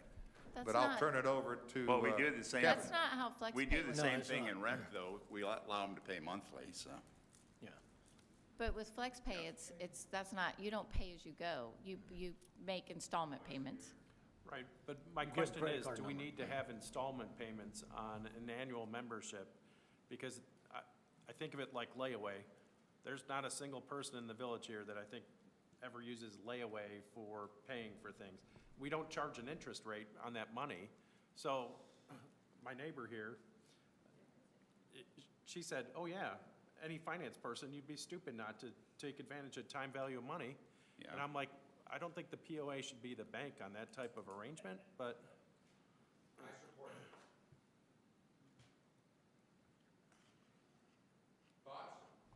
Chris, what do you think the impact would be? I don't have that information in front of me. I know less and less people take advantage, but we do have some people that take advantage and are used to using it. So we had some discussion last year, Howard Higbee and I, about the concept of eliminating it, and he thought that that would be the wrong thing to do, and, had caution in doing that. But We have we can go 100 look at the data and how many people are participating. I'm not sure what that number is. 156. There we go. 156 Because who I use have flex to pay. track all the payments. Well, we do. And And it's still set up. they pay twice a year? No, they usually take like 4 or 5 payments. So it stretches on for a good part of the year. So it's still Are there set that up on a many- credit Are there that card, many right? payments in the option? I thought it was just April and July.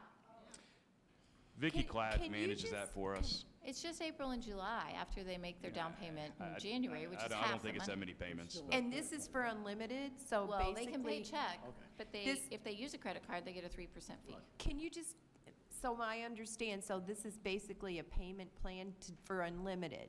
Correct. Correct. Okay, so it's not prepaid, it has not, it's, okay, No, it's gotcha. unlimited. Oh. They pay a 25% down at the beginning of the year, and then they pay 50% down at the beginning of the year, then they pay 25% in April, 25% in July, April 1st and July 1st. And we have 156 people taking advantage of that.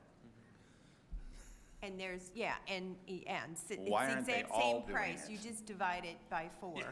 It's not, there's no upcharge for that Chris, is there not a courtesy. fee associated? There's not a fee associated? That's a good deal. But I think the question becomes, do we want to encourage or discourage annual memberships?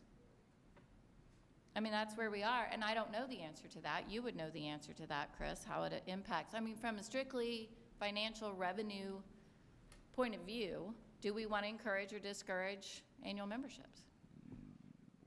It's fluid, and, I think whatever adjustments we make in our strategy, it needs to be subtle, and that's what we're doing over a period of time. So we keep our eye on these break-evens, as Steve has very clearly pointed out, and some outliers obviously really screw up those numbers, but, subtly, as we push the envelope on these unlimited programs, I don't think we want to just pull the cord, because that would be catastrophic potentially, but we subtly keep ratcheting it up, and then the people that really want to take advantage will, and the people that don't will play, via different means. So that's why we're obviously very cautious in our approach. What percentage of our total unlimited membership is represented by the 156? Kevin, I would ask you this on FlexPay. I'd have to go through Chelsea to. Do you have Try to- any kind of a guess? Do No, you know, and- Chris?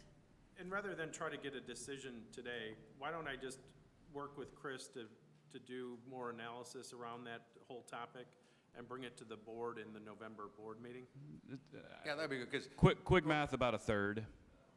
Because the issue here is, if you're going to sign up, from my perspective, if you're signing up for an unlimited package, that means you're going either for the convenience, or most likely, you're going for the deal because you can lower your average cost per round.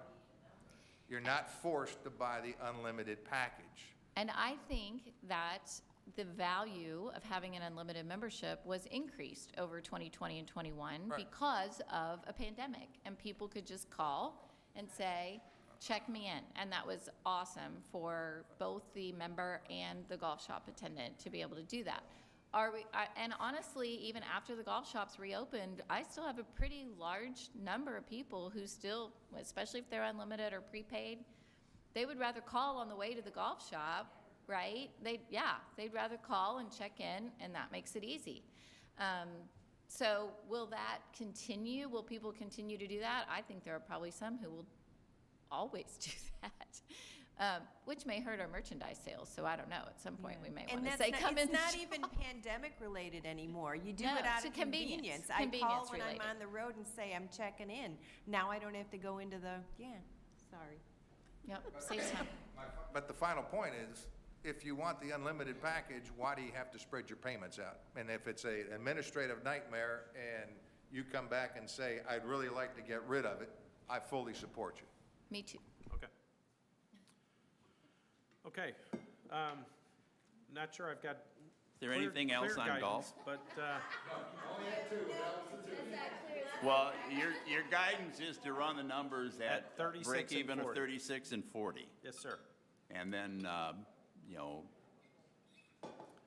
we'll have this conversation all over again. And then I'm going to have, and then Steve Schneider, on the days that I work in the golf shop, I'd love for you to come in and answer the phone, please. I've already had, I think it was a half-hour phone call on the individual that had the Twilight that is upset with the change. Yeah. Like I said, I'd like to go to 50.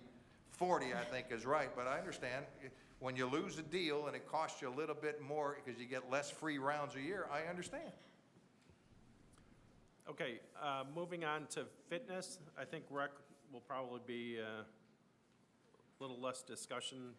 I think the issue with rec was more around membership, which we addressed. Currently, there's a 3% increase in the fitness rates that Simon's proposed. Any questions on fitness? On docks?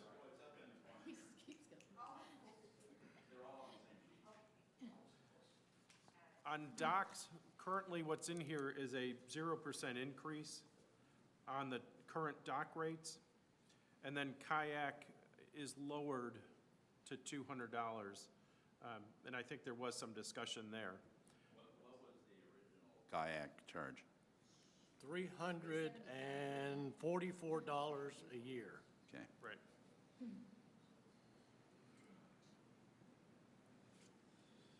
So again, I think there was some discussion of, do we leave it at a 0% increase? Does it go up 3%? We do have a 3% increase equates to an additional $17,500 in revenue. We do have a little over $16,000 in additional cost for the divers, but again, you know, But keep in it's a mind very that, profitable program. keep in mind that dock that we have not been putting in 18, 19, and 20 has lost us $27,000 a year in revenue every year. So Kevin, when, I'm assuming when you look at the cash flow, including capital for the docks, assuming the drop down to 200 on kayaks, and these rates, which are a 0% increase, you're still significantly positive cash flow. Yes. Okay. I could live with it. So we're not covering inflation. But we've been covering inflation for a long time with revenue. Well, yeah, I understand that, but we're raising everybody else's rates and not the docks. You pre-raised docks. No, I didn't. You know, you can spin it however you want, Yeah, Pat. I know. You know, I know. they're going to absorb $16,000 to put the diving program in, plus we're going to pay all of the maintenance people more, you know, with equity increases, because we can't hire, and all of materials are going up, and they're going up substantially. Correct. Yep. So I don't support 0. Right. Well, you're just I so just- amenable to everything. Yeah. I think your dock lessees have been paying money into the general fund for an awfully long time. I think Well, at you some know, point, hey. it's enough. Enough is enough. You know, it comes, and I'm sure all of you, you know, took basic economics. It's called the law of supply and demand. But when you create the supply, it's kind of, I mean, And then you go up and Yeah. say, you've got a choice to go play So are we Wind never River. going to charge them an increase ever again? Is that? No, Because no, that's what that absolutely not. logic leads to. No, No, it it doesn't. doesn't. Yes, No, it doesn't. does. You reevaluate for next year. You remember 18, 19, 20, 21, 3% a year. No dock, no dock, no dock, no dock. And you I- got nowhere to go. You got no argument on, is it a time issue because it's a year? Well, I'm gonna counter with, it's my tea time, you can't take it away, it's my swim lane, it's my restaurant seat. And then you come back next year and you say, Clayton and the guys went out, and they found out that we've got to replace steel cables and the Which we dive will team, have to do. et cetera, et cetera. And once that's done, if you need that increase, then by all means, you go back to a boat owner and you say, I'm going up X% in your slip. But what I'm asking is, this year, do the right thing. Just, okay. I think I am doing the right thing. I know, and so am I. So So, we tied, now what's the rest of you vote? so what's the rest of you think?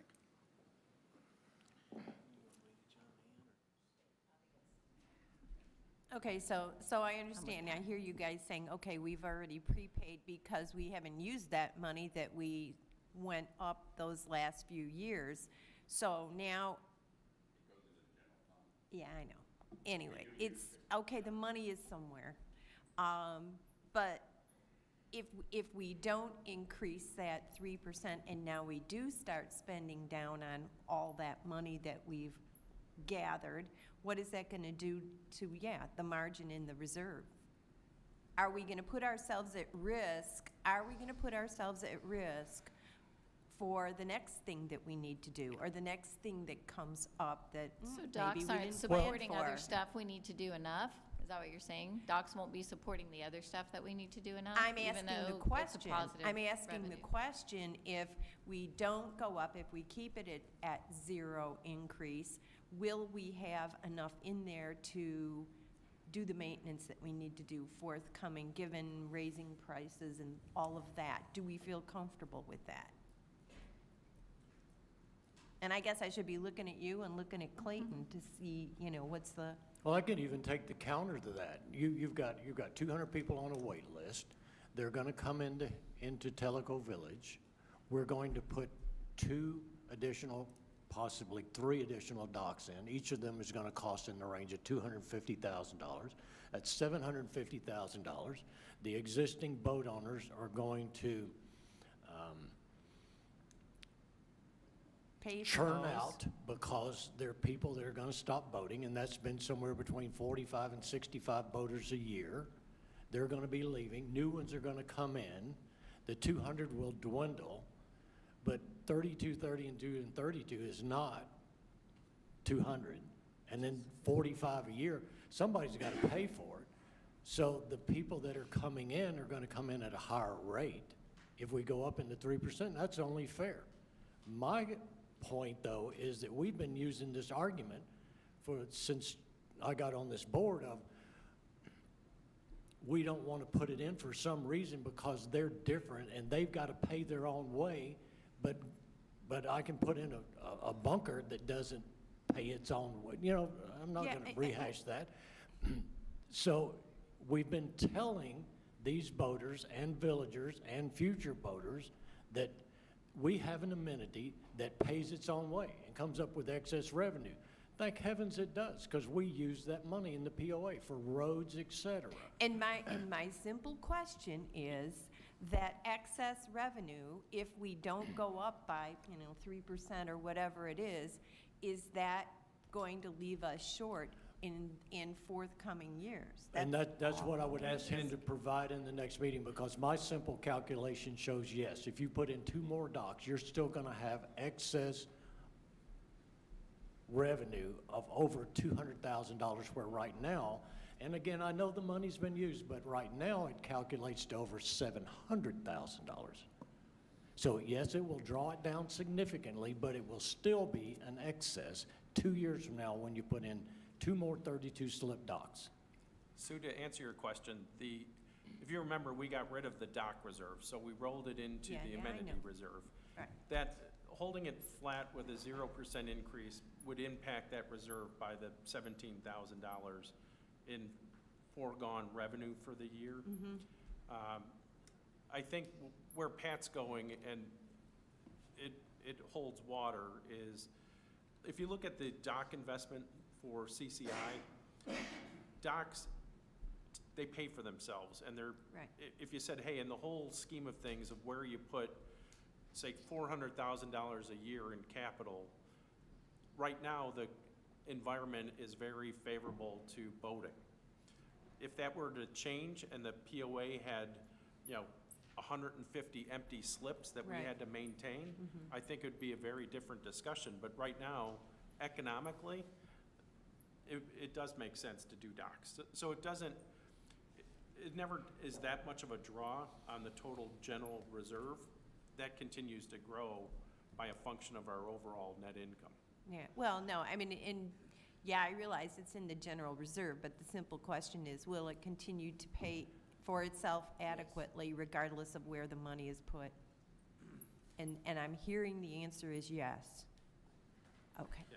Let me speak to this, because I've heard this now 15, 16 different times, and it boils down to a simple fact of the matter: our income statements on docks do not reflect the full financial performance of that business. Okay, I've been waiting on this. Then you start showing me So you what don't that number is, because I've heard that since I guess you 2018. don't want to hear what I got to say.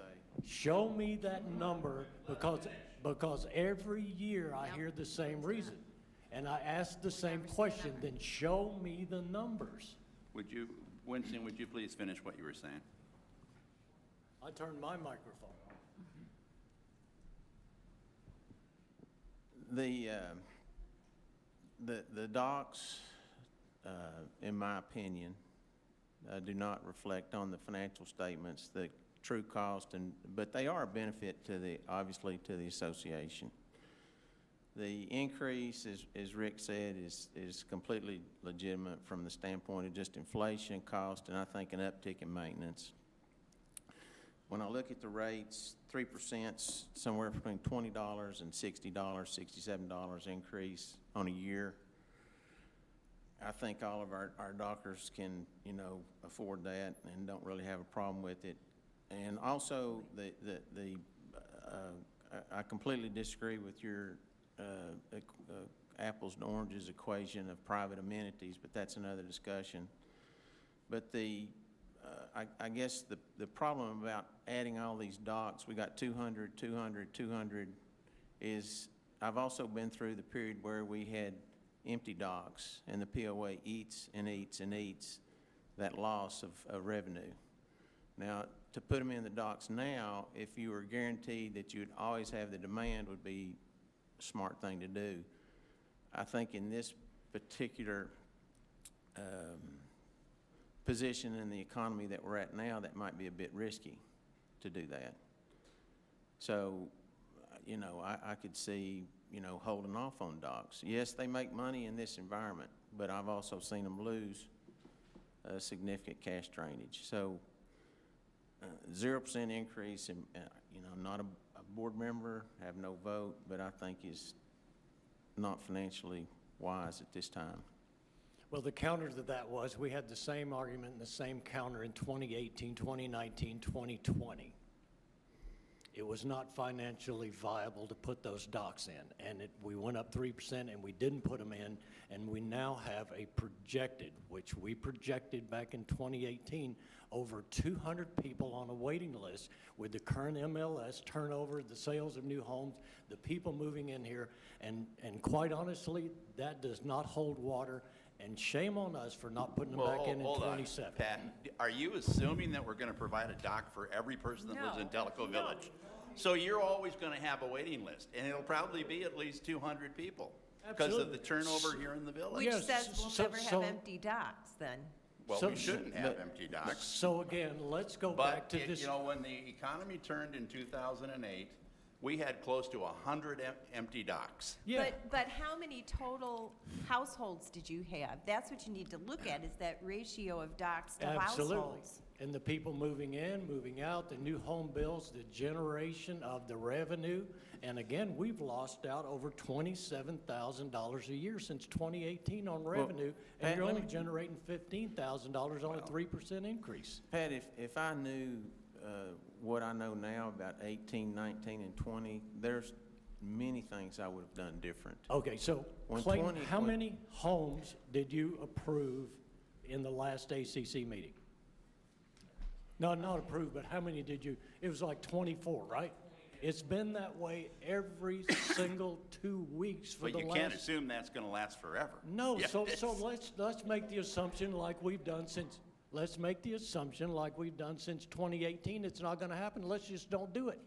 Let's don't put in a revenue generating. Well, pardon amenity. me, we put in a set of docks this year. We got one in the budget for next year and one in the budget for the year after.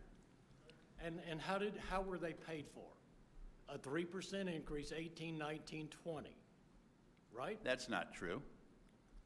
Well, I can go back and show you that we went up 3% okay, since fine. 2018 to pay for docks.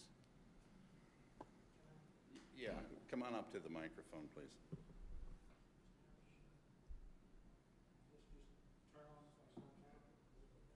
There you go. You're on. As a resident curmudgeon, I was back in those time periods and with Winston. A lot of you weren't. And I can remember, you know, and Pat, I appreciate your position and your comments. Yeah, we have a 200-person waiting list now. We've been building houses like crazy for the last 2 years or so. Back then, you can't look back then and say, oh, why didn't we do it back then? Well, back then, as Winston said, we had empty docks. We didn't have a lot of cash, which like, we're now very, very fortunate. I remember the days when these budget sessions were a lot more critical as to what we could spend or not spend. Now you're almost sort of like, hey, we got all this money, let's do something. My position is, and you know, and I agree, a 3% is with current financial situations. You should just continue to show that because that's basically what we're going through right now. But Pat, you can't say, why didn't we do it back then? Because look how much money we'd be generating now and we'd empty out the waiting list. And I don't think you're saying that, Pat. You're not saying No. in What I'm 2008, why didn't you put docks in? No, I'm not. And so in 2023, when we decide, well, let's see, let's don't put these docks in for the same exact reason. Let's don't put in one this year. Let's don't put in one next year and the year after. And we can use the same reasoning in 2025 where you're missing out on all this revenue. We're going to have a waiting list. That's guaranteed. TVA won't allow us to put in but a certain number of slips. But we've got a culture to not put these slips in when they've been projected for the last 3 to 5 years. Okay, I'm not a voting board member, so I can't say anything. All I was trying to say is, just historically, the reason we didn't do things back then was for the fact that we didn't have the waiting list, and we also had financial situations. It wasn't a big issue, but we had financial situations. That's all I'm saying. How you vote in the future is up to, you know, the sitting board members, you know, what you can or cannot afford. But remember, you've got a lot of older people now that are perhaps moving out of their slips because they vote enough. once or twice a year. 65 last year, Let me just 45 finish, this year. Pat, that you have some where they were growing trees in them. Just think that, you know, don't understand that just everything's going to stay static, because it will change. And that's my last comment, and I shouldn't have come up here. Thanks, Thank you. Cap. So, Marty, you haven't spoken. yeah. He's got his finger up. I think that the dock demand is going to continue. Basically back to Pat's comment, I mean, shoot, we're growing and growing and growing. So we're going to continue to dock demand. We should be putting in as many docks as we can. That's where I stand. Now, as far as the rate for next year, we talked about this a little bit. I did with Pat. To me, you got to keep looking at what the market value is too, and where do we stand with the market value. My understanding is we are a little bit below market value today, so it's a value to the people that use it. I don't know that we should look at how much we are exceeding our cost on an asset like this, because there are a lot of different things in the village that we need to pay for. Yeah. So to me is, you're still providing a value. You need to look at what the inflation is going to do to you for the coming year. You need to plan accordingly, and you need to keep looking at, this is an asset that we need more of. How quickly can we get more in? to satisfy that demand. So after all that, I am for increasing it to 3% to maintain the, where was I going with that? Inflation. I just would like to say also, when we do comparisons of dock prices, that the value is not apples to apples in many cases. We have uncovered, shared boat slips, and that is not what you have in most other places, even regionally. You know, you've got, in many cases, at least 3-sided boat slips, and you can put a lift in, and it's covered. So when we look at that pricing, I think it's important to compare value as well, because in many cases, our value is lower just for those reasons. I completely agree. And I thought when I talked to Pat about this, that was taken into consideration on the value or the amount that we're charging versus, quote, comparable type docks.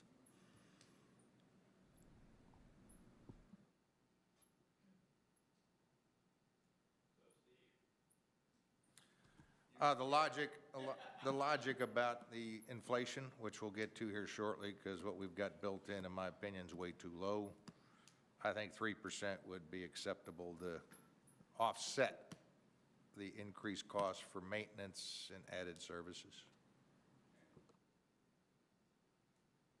Right now, you've got a schedule that shows 0. Do one that shows 3%. Right, and I just want to add that FAC did recommend a 3% increase, so I will definitely do that.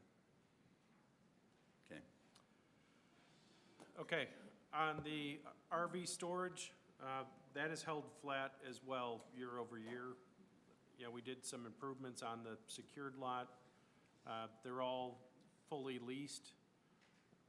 You know, besides spraying for weeds and some, you know, small amount of public works maintenance, the cost structure behind it is, you know, not going up significantly. So I don't know if there's much to talk about on RV storage rates. How do our rates compare with the rest of the world? Clayton, do you know? I guess I'd like to know that. I can tell you that Okay.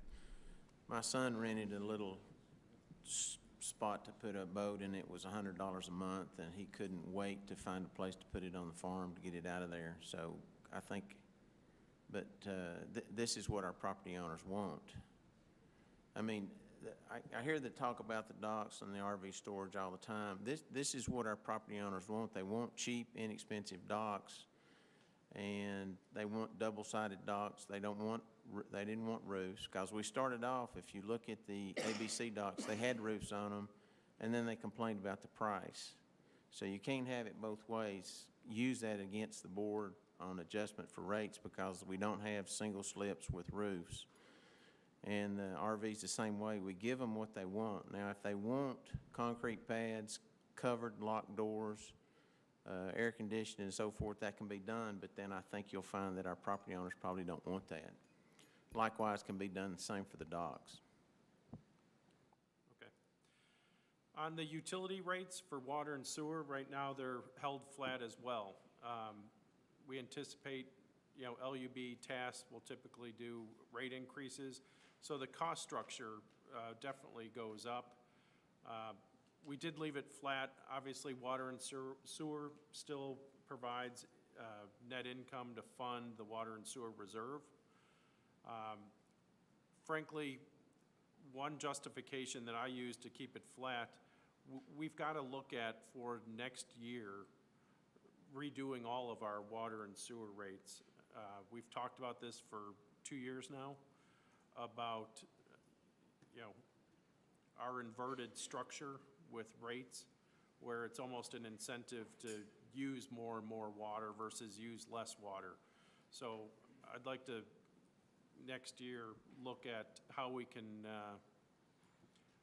revise the rate structure in general for water, and then not tie sewer usage to that water usage, because during irrigation, et cetera, we're just automatically overfunding and overcharging for sewer. So in the meantime, I think it's, it works. But we're not in a position to do that now, is what you're telling me. Correct. Yeah, I support that because you're right on the sewer. We all know everybody caps out who has an irrigation system on POA water. So as long as we combine the adjustment to how you charge sewer rates with disincentive for using too much water, I support that as well. I do too. But that's not something that we're going to do. Yeah, that'll be a next year project. Yes. Then on water and sewer connection fees, obviously with the higher growth in the village, with home builds, we're proposing a 5% increase in those connection fees. The water would go up an additional $300 to pay for the smart meters. So in addition to the meter replacement program, we would accelerate our adoption of that technology with new builds. The sewer connection fee would just go up 5% to $14.70. And then tank installation I talked about earlier, assuming a 10% increase in material costs, that's mostly the tank, and then Vulcan material primarily for the gravel. And then a 3% increase on the labor per TDW's contract would get us to $7,651. So the one thing to kind of keep in mind is, in the aggregate, it's, another $10,000 for new home builds in the village. But given the price of material and home builds, I think that's still very reasonable. And this gets rid of your loss on tank installations because of material costs, Correct. based upon this assumed increase. Yes. So how do our connection rates compare with other communities? I know that we've had that data in the past, so. Clayton, do you have that, or? I don't have that data with me, but we can get that. Okay. So I'll add that to the. So basically, that means to do water and sewer here in the village for a new home is going to cost the new homeowner $10,471. Yep. Yep. That's and that doesn't cover ACC fees that they'll have to pay as well. Correct. So I guess I'll ask another question. For somebody building a brand-new home in the village, what is it going to cost them in ACC and these fees? Assuming an average price house. Yeah. And Beth, you know what an average price house in the village is, so. Okay. I will get that. I have basically the full year key non-financial indicators. Obviously, assessed lots continue to increase, primarily driven by POA lot sales, suspended accounts, collectible suspended accounts at 20%. Again, assuming we should pick up some traction in our collection efforts. Property transfers have increased, as they should, because we've seen a significant climb in our actual results year to date. New home permits right now are at 160, miscellaneous permits at 415. Tank installations would match the new home permit. We talked about golf rounds going up. Right now they're at the 85,000. It was discussed about going to 95, which I think would be a stretch. So they stayed the same. Dock leasing, RV leasing, basically at full capacity. And then rec memberships would go up both on individual and family membership, 552 and 919 respectively. One question on rec memberships. When I look at September year-to-date, it shows individuals averaging 571, but now we're showing 552 for the average. The family membership has gone up in your 2022 budget. We were averaging 843 through September, and now it's 919. So the question is, why haven't we got the individual membership at least equal to where we're at on an annualized basis from 2021? I agree. Okay. We shouldn't be going into next year less than we end this year. Right. Period. So I'll put that membership on a trend and, okay. Hey, Kevin, I thought on POA lots that we had talked about taking that down from the 190 due to inventory at the FAC meeting. Not this year, no. Well, how are we going to sell 190 next year when we're going to have an inventory of about 95-ish? We're going to pick up about another 40 or 50 in the upcoming POA lot sale. Yeah, but you can't sell those for a year. Not until November. True. So that but gives we've 2 got months. 323. Well, then you have 130-something pending that will close either this year. It is on. I think we had a long discussion about stretch goals for the marketing department. If you think I think it's just aggressive based on what we know and in a fluctuating market when we're planning it for a budget. I mean, 150, 160 just seems to be more realistic based on what inventory is going to be. How many mu- you how many selling, are you how many you projected? selling this year, Beth?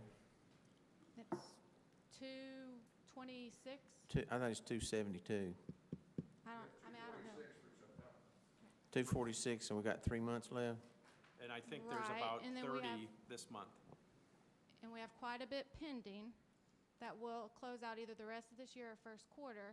And so that leaves available sellable inventory just low, is all I'm saying. So a lot of our inventory we have has tax problems.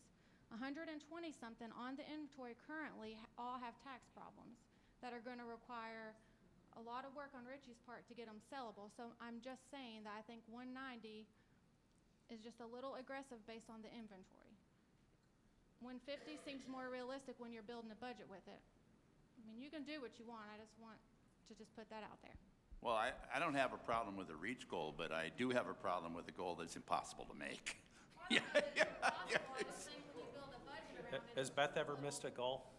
Well, yeah, I understand that, but she's making a very valid point is, you I know, understand. you How- got to Beth- have saleable lots. Beth, how many do you have in reserve? How many reserved lots do you have for builders? Well, those are going away. Okay, but So those are going away after the first of the year, and it's down to about 60, because everybody else had to either buy or let go, except for the builders in the Builder Guild. So you're doing away with all builder incentives for the most part next year too, so keep that in mind. Yeah, I think 190 may be a bit aggressive. That's just my opinion. I mean, we went from 54 in '21. As the marketing committee, marketing advisory committee, we build our budget around 100 lot sales. As the marketing advisory committee, we built the budget that we presented around 100 POA lot sales. That was what we presented earlier this month, or last month. Well, I don't think that's aggressive enough. Well, But somewhere there's a happy medium. I think that's what Beth said. She said, I think 140. But I if they think built what- their, I if they think built what- their budget considering 100, you know, that's a much lower revenue, that's kind of nice. That makes sure that they'll cover their budget, but. Yeah, that's to- called sandbagging. I understand, but I'm just saying that rather than go completely the opposite direction, you know, there's some level of reasonability. And I just want to point out, there's about a $4,000 gain on the sale of the asset for every single POA lot sold. So you're not only impacting assessment revenue, you're also impacting the gain. So if you said 100 was reasonable, I didn't that's- say 100 was No. reasonable. No, not I know, but 100. that's $360,000 to the bottom line. I got it. So I want to make sure we have a POA lot sale goal that's a stretch, because I have faith in everyone's ability in marketing, but I don't want to get over our skis either. So And I what thought you we don't talked have. about this at one previous board meeting, because I think I originally had her at well into the 200s, and we kind of came to a compromise. I think the question is not, could we sell them? It's a question of whether or not we'll have them available to sale. So it's not, you know, what Beth is saying essentially is that we're going to have effectively less than 200 lots available for sale. And of those 200 lots, there are a number of them that it would be a stretch to put a house on, I think. Yeah, the problem is, we don't have, and I thought we've asked for this before, out of all the POA inventory lots, Beth has them graded by A, B, and C. I think they have been, but that's not the point. Because some of them, to your point, have tax problems. Well, We are taking more and more delinquent accounts back in deed in lieu, because we just had our collections discussion. So we are making efforts to bring in more POA lot inventory for us to turn around and sell. Your point is what? Well, Are you you've got guaranteed? to look at the whole pipeline. Well, are you saying that you'll be successful in clearing, there's currently about 350 lots. Are you going to be successful in clearing those, making them available for sale? No, that's not what I'm saying. All right. What we're saying is, from our perspective, it looks like we don't have enough saleable lots to sell 190 lots next year. Well, Beth suggested that that number be 160. I don't have a problem with it being set there. You know, I don't want to give her a goal that she can't make. Okay. You know, but I want to, as I would with any POA employee, I want them to have to stretch to make the goal. I don't want them to kill themselves. So my guidance is lower that to 160? Yes. Will do.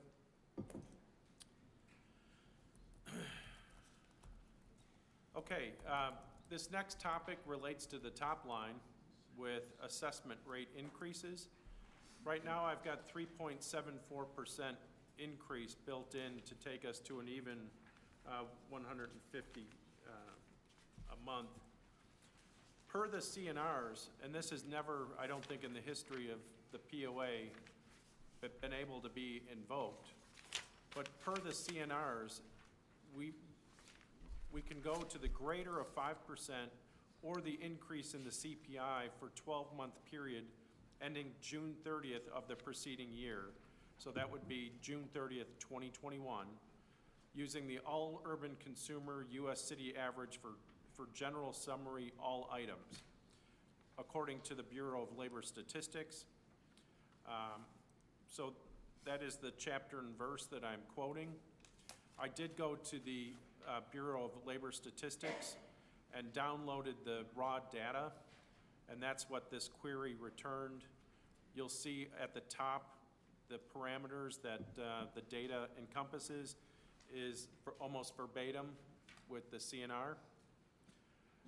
The period in time I highlighted in yellow, the rolling 12 months, and because this is period ending data, you need to look at actually June 2020 through June 2021. The 12-month change percentage, that column is per the Department of Labor, and I was questioning their formulas, so I recalculated on my own and confirmed that that 5.4% is correct. So a decision that the board needs to provide guidance on for the budget, you've got several options. You've got the current 3.74% built in. One proposal was taken, and it was an FAC recommendation, take the rate increase to 5%, and then the maximum per the CNRs could be 5.4%. I did this table to show you what it represents in terms of monthly assessment. going from 152 up to 153.85 and 154.43. On an annual basis, again, we're talking over the current levels, the 152 is another $65 a year. 5% would be another $88 a year, and $95 a year for the 5.4%. So again, I think this is a situation where the percentage seems a lot scarier than the real dollar impact. But again, I want to be, sensitive to, those in the village that, this is meaningful to their everyday. Lots happening with their benefits, with cost of living increase on Social Security. It's going to be offset by the cost of medical for many people. So they're not having a 6% windfall. But again, just different things to consider. The total POA assessment under all three scenarios, I ran that through the models.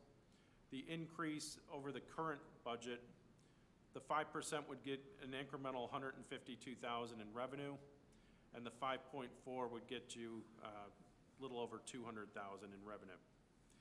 And I think where my friend Steve's going to go here in a second, when you look at our proposed budget as it rolls up in totality, everything looks like it's roses. We continue to do well with our assumptions of financial performance, but every 1% change in the inflation factor is about $162,000 thereabouts in cost.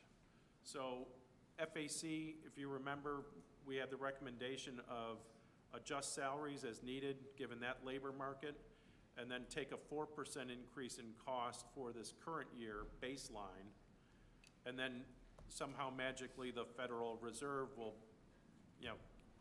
through monetary policy, get us back down to 2.5% inflation in the out years. We'll see about that, but it's going to be transitory for a while. So a lot to consider here. Yes, Steve? So following up on what Kevin just mentioned, what's built into the cost for materials, not labor, is a 4% increase, and that's what you see in these financials. If, in fact, inflation on materials is 5%, the increase actually is $171,000 increase in cost. Let's suppose that inflation is actually on materials 7%, and when you look at gas is 25% up, other materials are up. A 7% increase in inflation next year would add an additional cost of $413,000 to the cost. So let's say it's only going to be 6 instead of 4. That's $342,000. Well, even if you go to 5.4% increase above what's in the budget now, that covers $200,000 of that $342,000. This is materials only. So with the wild card being inflation on materials, it has a significant impact.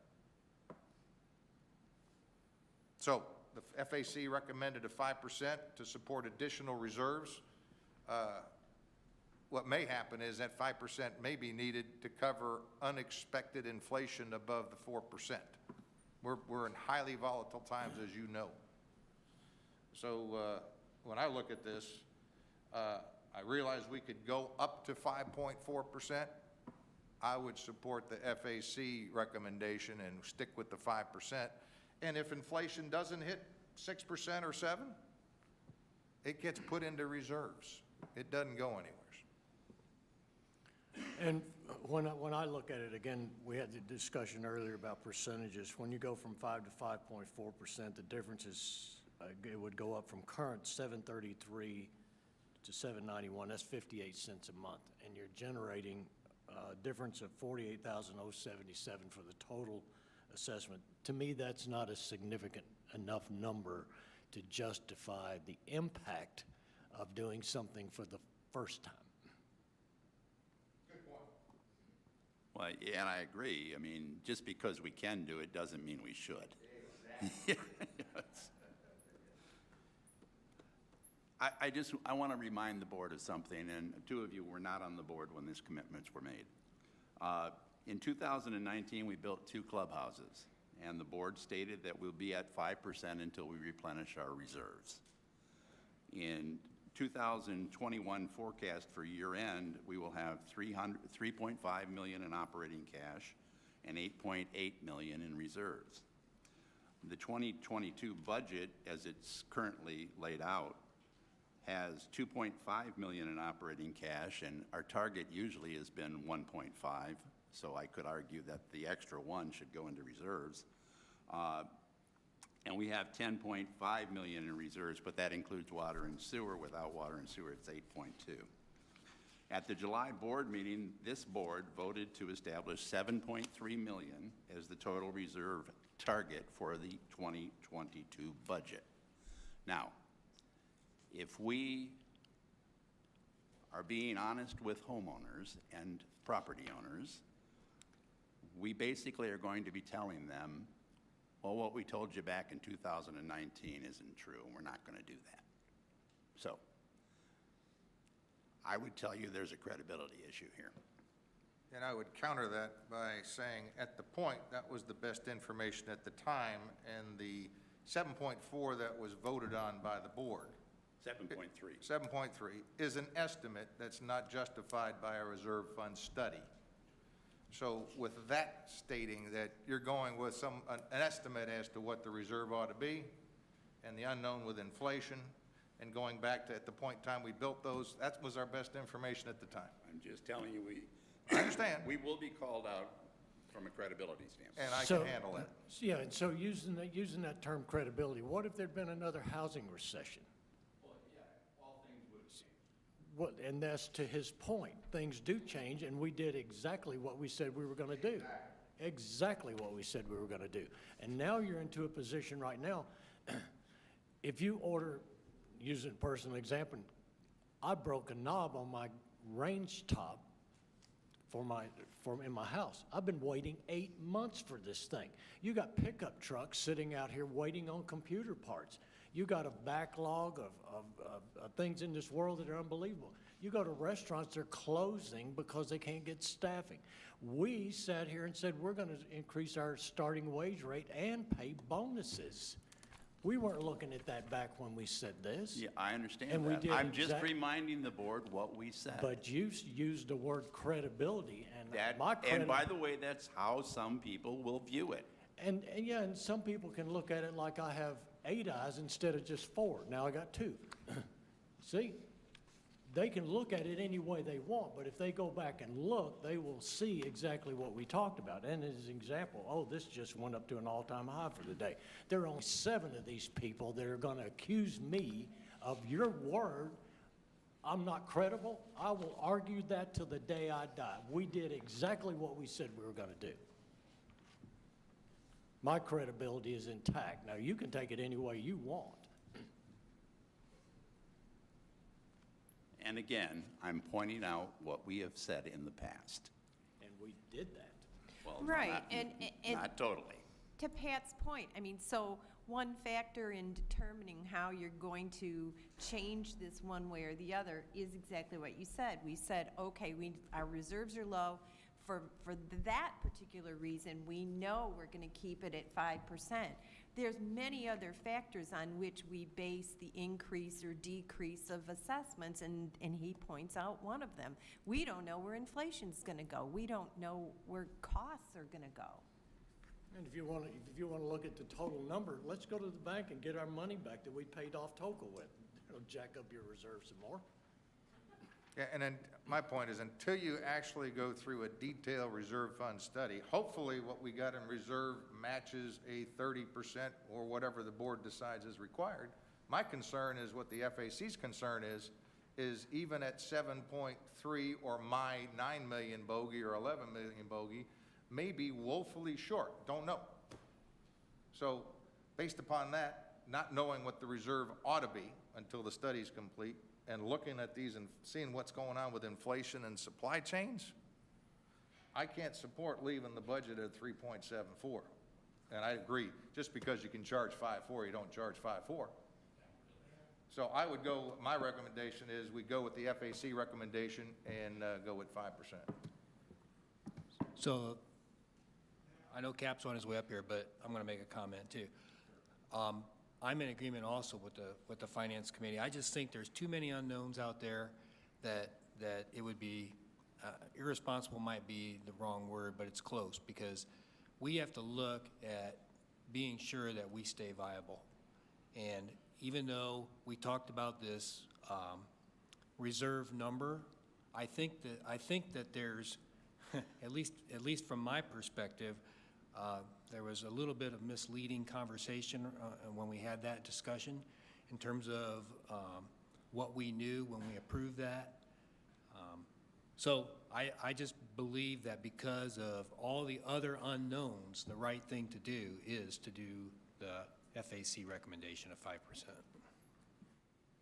Cap, did you have something you wanted to talk about? If I may, again, I want to bring it sort of a historical perspective.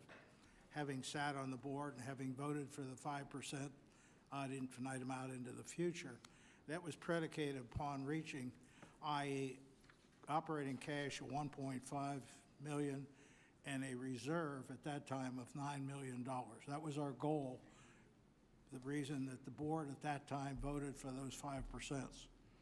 i.e., if I look at the forecast for 2021 ending, I'm looking at $12.3 million, which is approximately $2 million greater than what the board at that time wanted to achieve.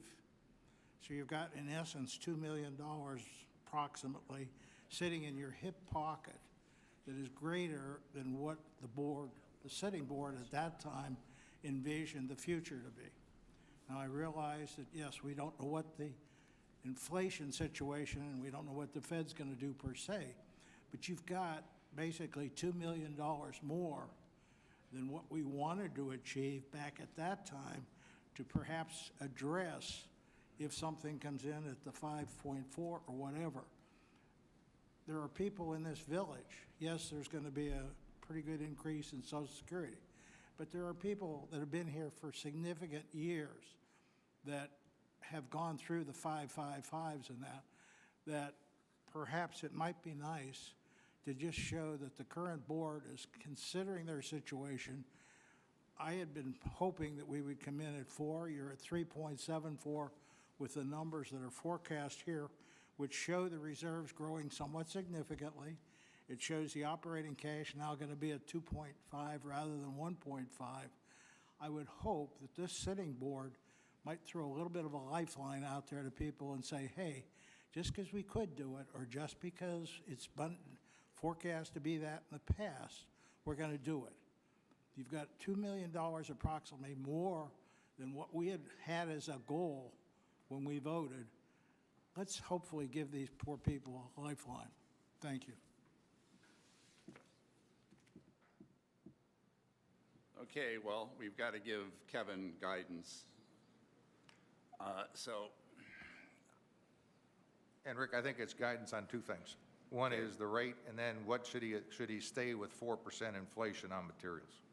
I think we ought to raise that inflation forecast from 4 to 6, and I would go with 5% on the assessment is what I would do. What happens to the budget if we raise the inflation factor? Well, where does that leave us? Well, you would drop net income by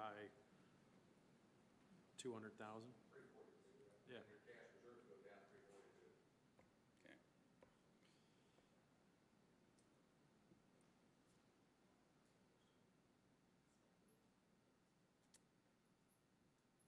So, Kevin, what would you recommend?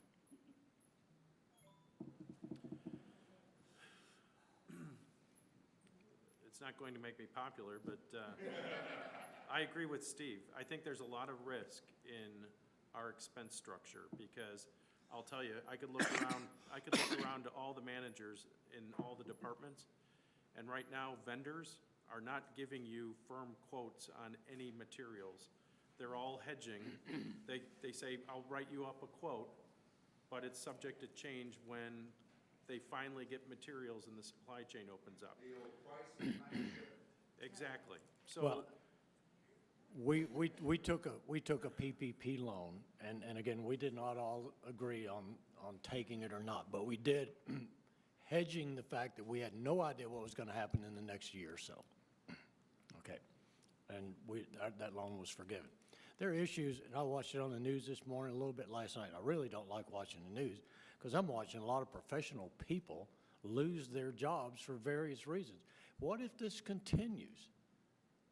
And we're put in a position, as we've been discussing here, of being on that fine line of you can't. And we have a road that deteriorates, or we can't get pipe, and you have to defer, which we've been doing for the past year, to the following year or the next, and it continues to deteriorate, and then we end up biting the big bullet, and it's, instead of costing us $500,000, it costs us $1.5 million. We're going to wish we did. And you know, to me, I do not want to live in a place that has a debt hanging over my head and have somebody wanting to go out and say we need a special assessment to get us out of debt. We're not. We're still attracting a lot of people here. We're still building houses. We have a great place to live. And I know there's some people, let's see, there's 8 now. There's, what do we got, 8,500 people, so there's 8,772 of them that are going to be real upset because they didn't hear this. But if you disagree, you need to get on an advisory committee. You need to run for this board office because this representative form of government is setting the future of this. And in my meager understanding, the future's not looking bright today.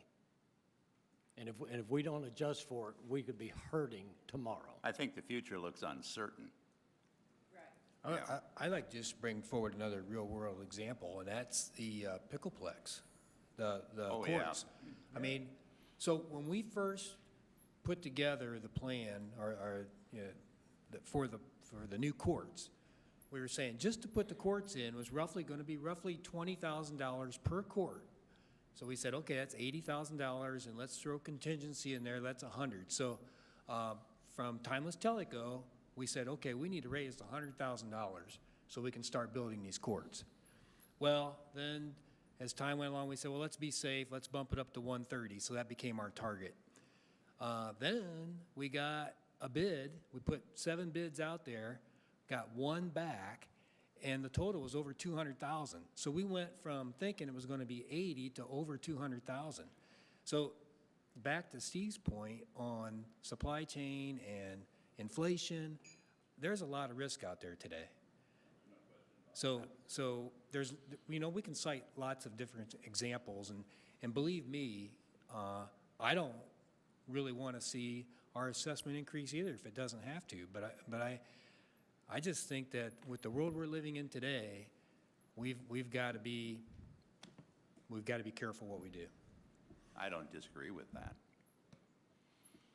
So you need to recut the budget at 5%, and we'll put it to a vote of the board. And then I'll increase the material cost 342.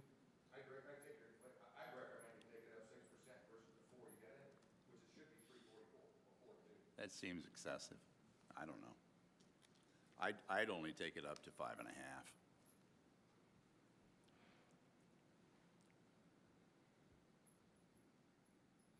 I lean to you, Kevin, on this in terms of making a judgment on what we think inflation may or may not do. So what would you recommend? My portfolio is doing exactly what yours is. So if I could anticipate what that inflation would be next year, yes. I mean, 5.5, that's fine. So I'll take it up 1.5%. Yeah, that gets you another 256. I mean, we're not that active. We're not. Well, you can't be. But it reflects significant increase. Okay.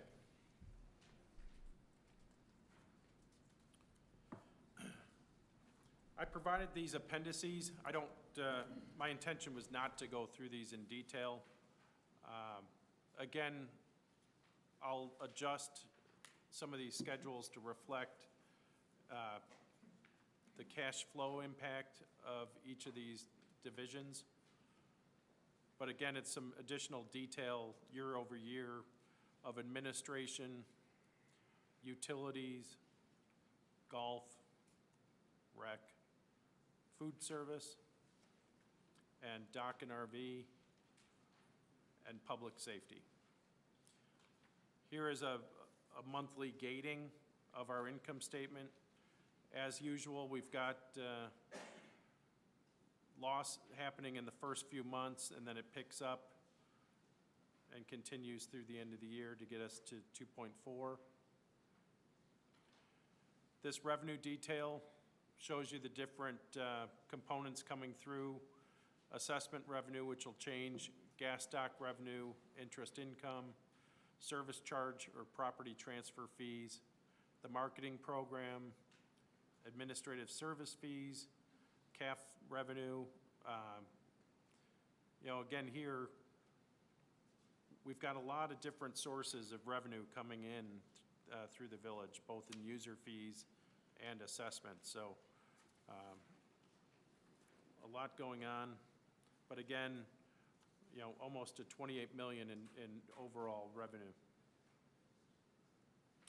And that is it. Okay, we've left lots of open issues. We are scheduled for tomorrow, but I don't think you can get these changes made for tomorrow, can you? No. So I would say that we're going to do a budget board workshop on the 3rd. So there will be a board workshop on the 3rd. It'll start at 9 o'clock in the morning, and we'll go over all of the open issues. 9 o'clock, right here.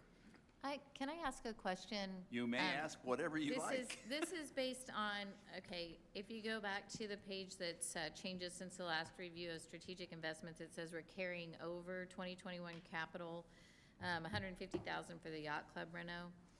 And then in the budget for 22, we have 210,000.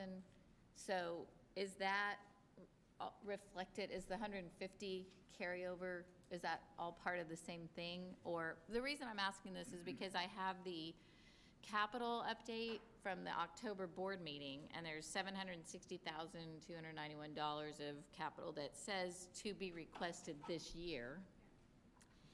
In that is the yacht club money. So I'm assuming that you've decided not to request that this year. It's the same thing, Carla. It's, even if we get it approved and requested this It's year. not going to be spent until next Exactly. year. So that's in addition to the 210,000. That's in the 22 budget for yacht club Yes. renovation. So, okay, so we're talking about 360,000 total. But 160 should happen this year. And we're trying. I understand, I get that, I'm just Yeah, asking. it's gonna be I just want to know probably the a total carry number. forward. Is it Correct. 210 or is it 360? Yeah, it's going to be a carry forward. Because, okay, because some of those seem to be duplicate things like chairs for the great room. We've got $20,000. Dining chairs. So, And then what's We the, have then what are multiple the chairs. tables and chairs? Oh, you're So- talking, the great room is the lower Yes. level. Gotcha. So you have multiple Gotcha. chairs. Okay, so it is added to, it's not, the Right. 150 is not included in the 210. That's what I was asking. Pat? I just had a very astute villager send me a text. There's a Shops of Christmas at the yacht club starting at 9 a.m. on November 3rd. Well, it won't be That's at this not up level. here. Not That's on this not up floor? here. Okay. No. Okay, good deal. Good deal. What? Yeah, Well, parking thank you, could be a villager. deal. I wasn't done with all my questions. So, one of the things that we talked about in a board meeting previously, either September or October, was the idea of having a schedule for all of our capital projects.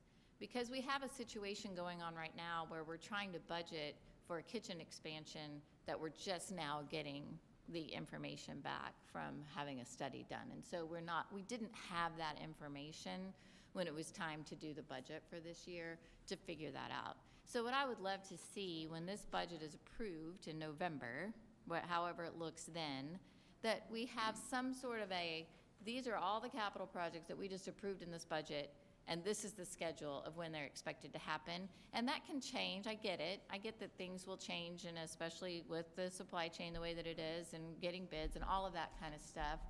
But for me, as a board member, to stay on top of that kind of stuff, I mean, I just think it would be helpful, because then maybe we'd say, okay, we've got budgeting coming up in September. We need to get the study done earlier, and just keep all of those things on the radar. And I'm not suggesting you guys don't do that internally, because I'm assuming that you do. Otherwise, you've got all these capital projects just kind of, oh, well, here it is October, and we didn't think about it. I know that's not what happens, but I just think it would be helpful to have that schedule and talk about it at board meetings, so that everybody, you know, these people that we're going to be asking to, you know, pay their increased assessment on time, just let us know what's happening with those capital projects, so that maybe it would help us, you know, in future years, to make sure that some of these things are prerequisites to other things. It'd be nice to know that ahead of time. Say, Rick, the person that texted me said it's all floors, and I just verified that Christmas shop is the whole building. November 3rd. They don't get the, Okay. can we go to the POA? Well, then we're going to be, yeah, we'll do it at the, well, can we Can you live live stream from the stream it from POA there? office? Yeah. Kevin? Well, hang on, I'm asking the person that knows. Kevin Critch, Here he comes. The man behind the curtain. could we do a live stream at the POA office? Would that be possible?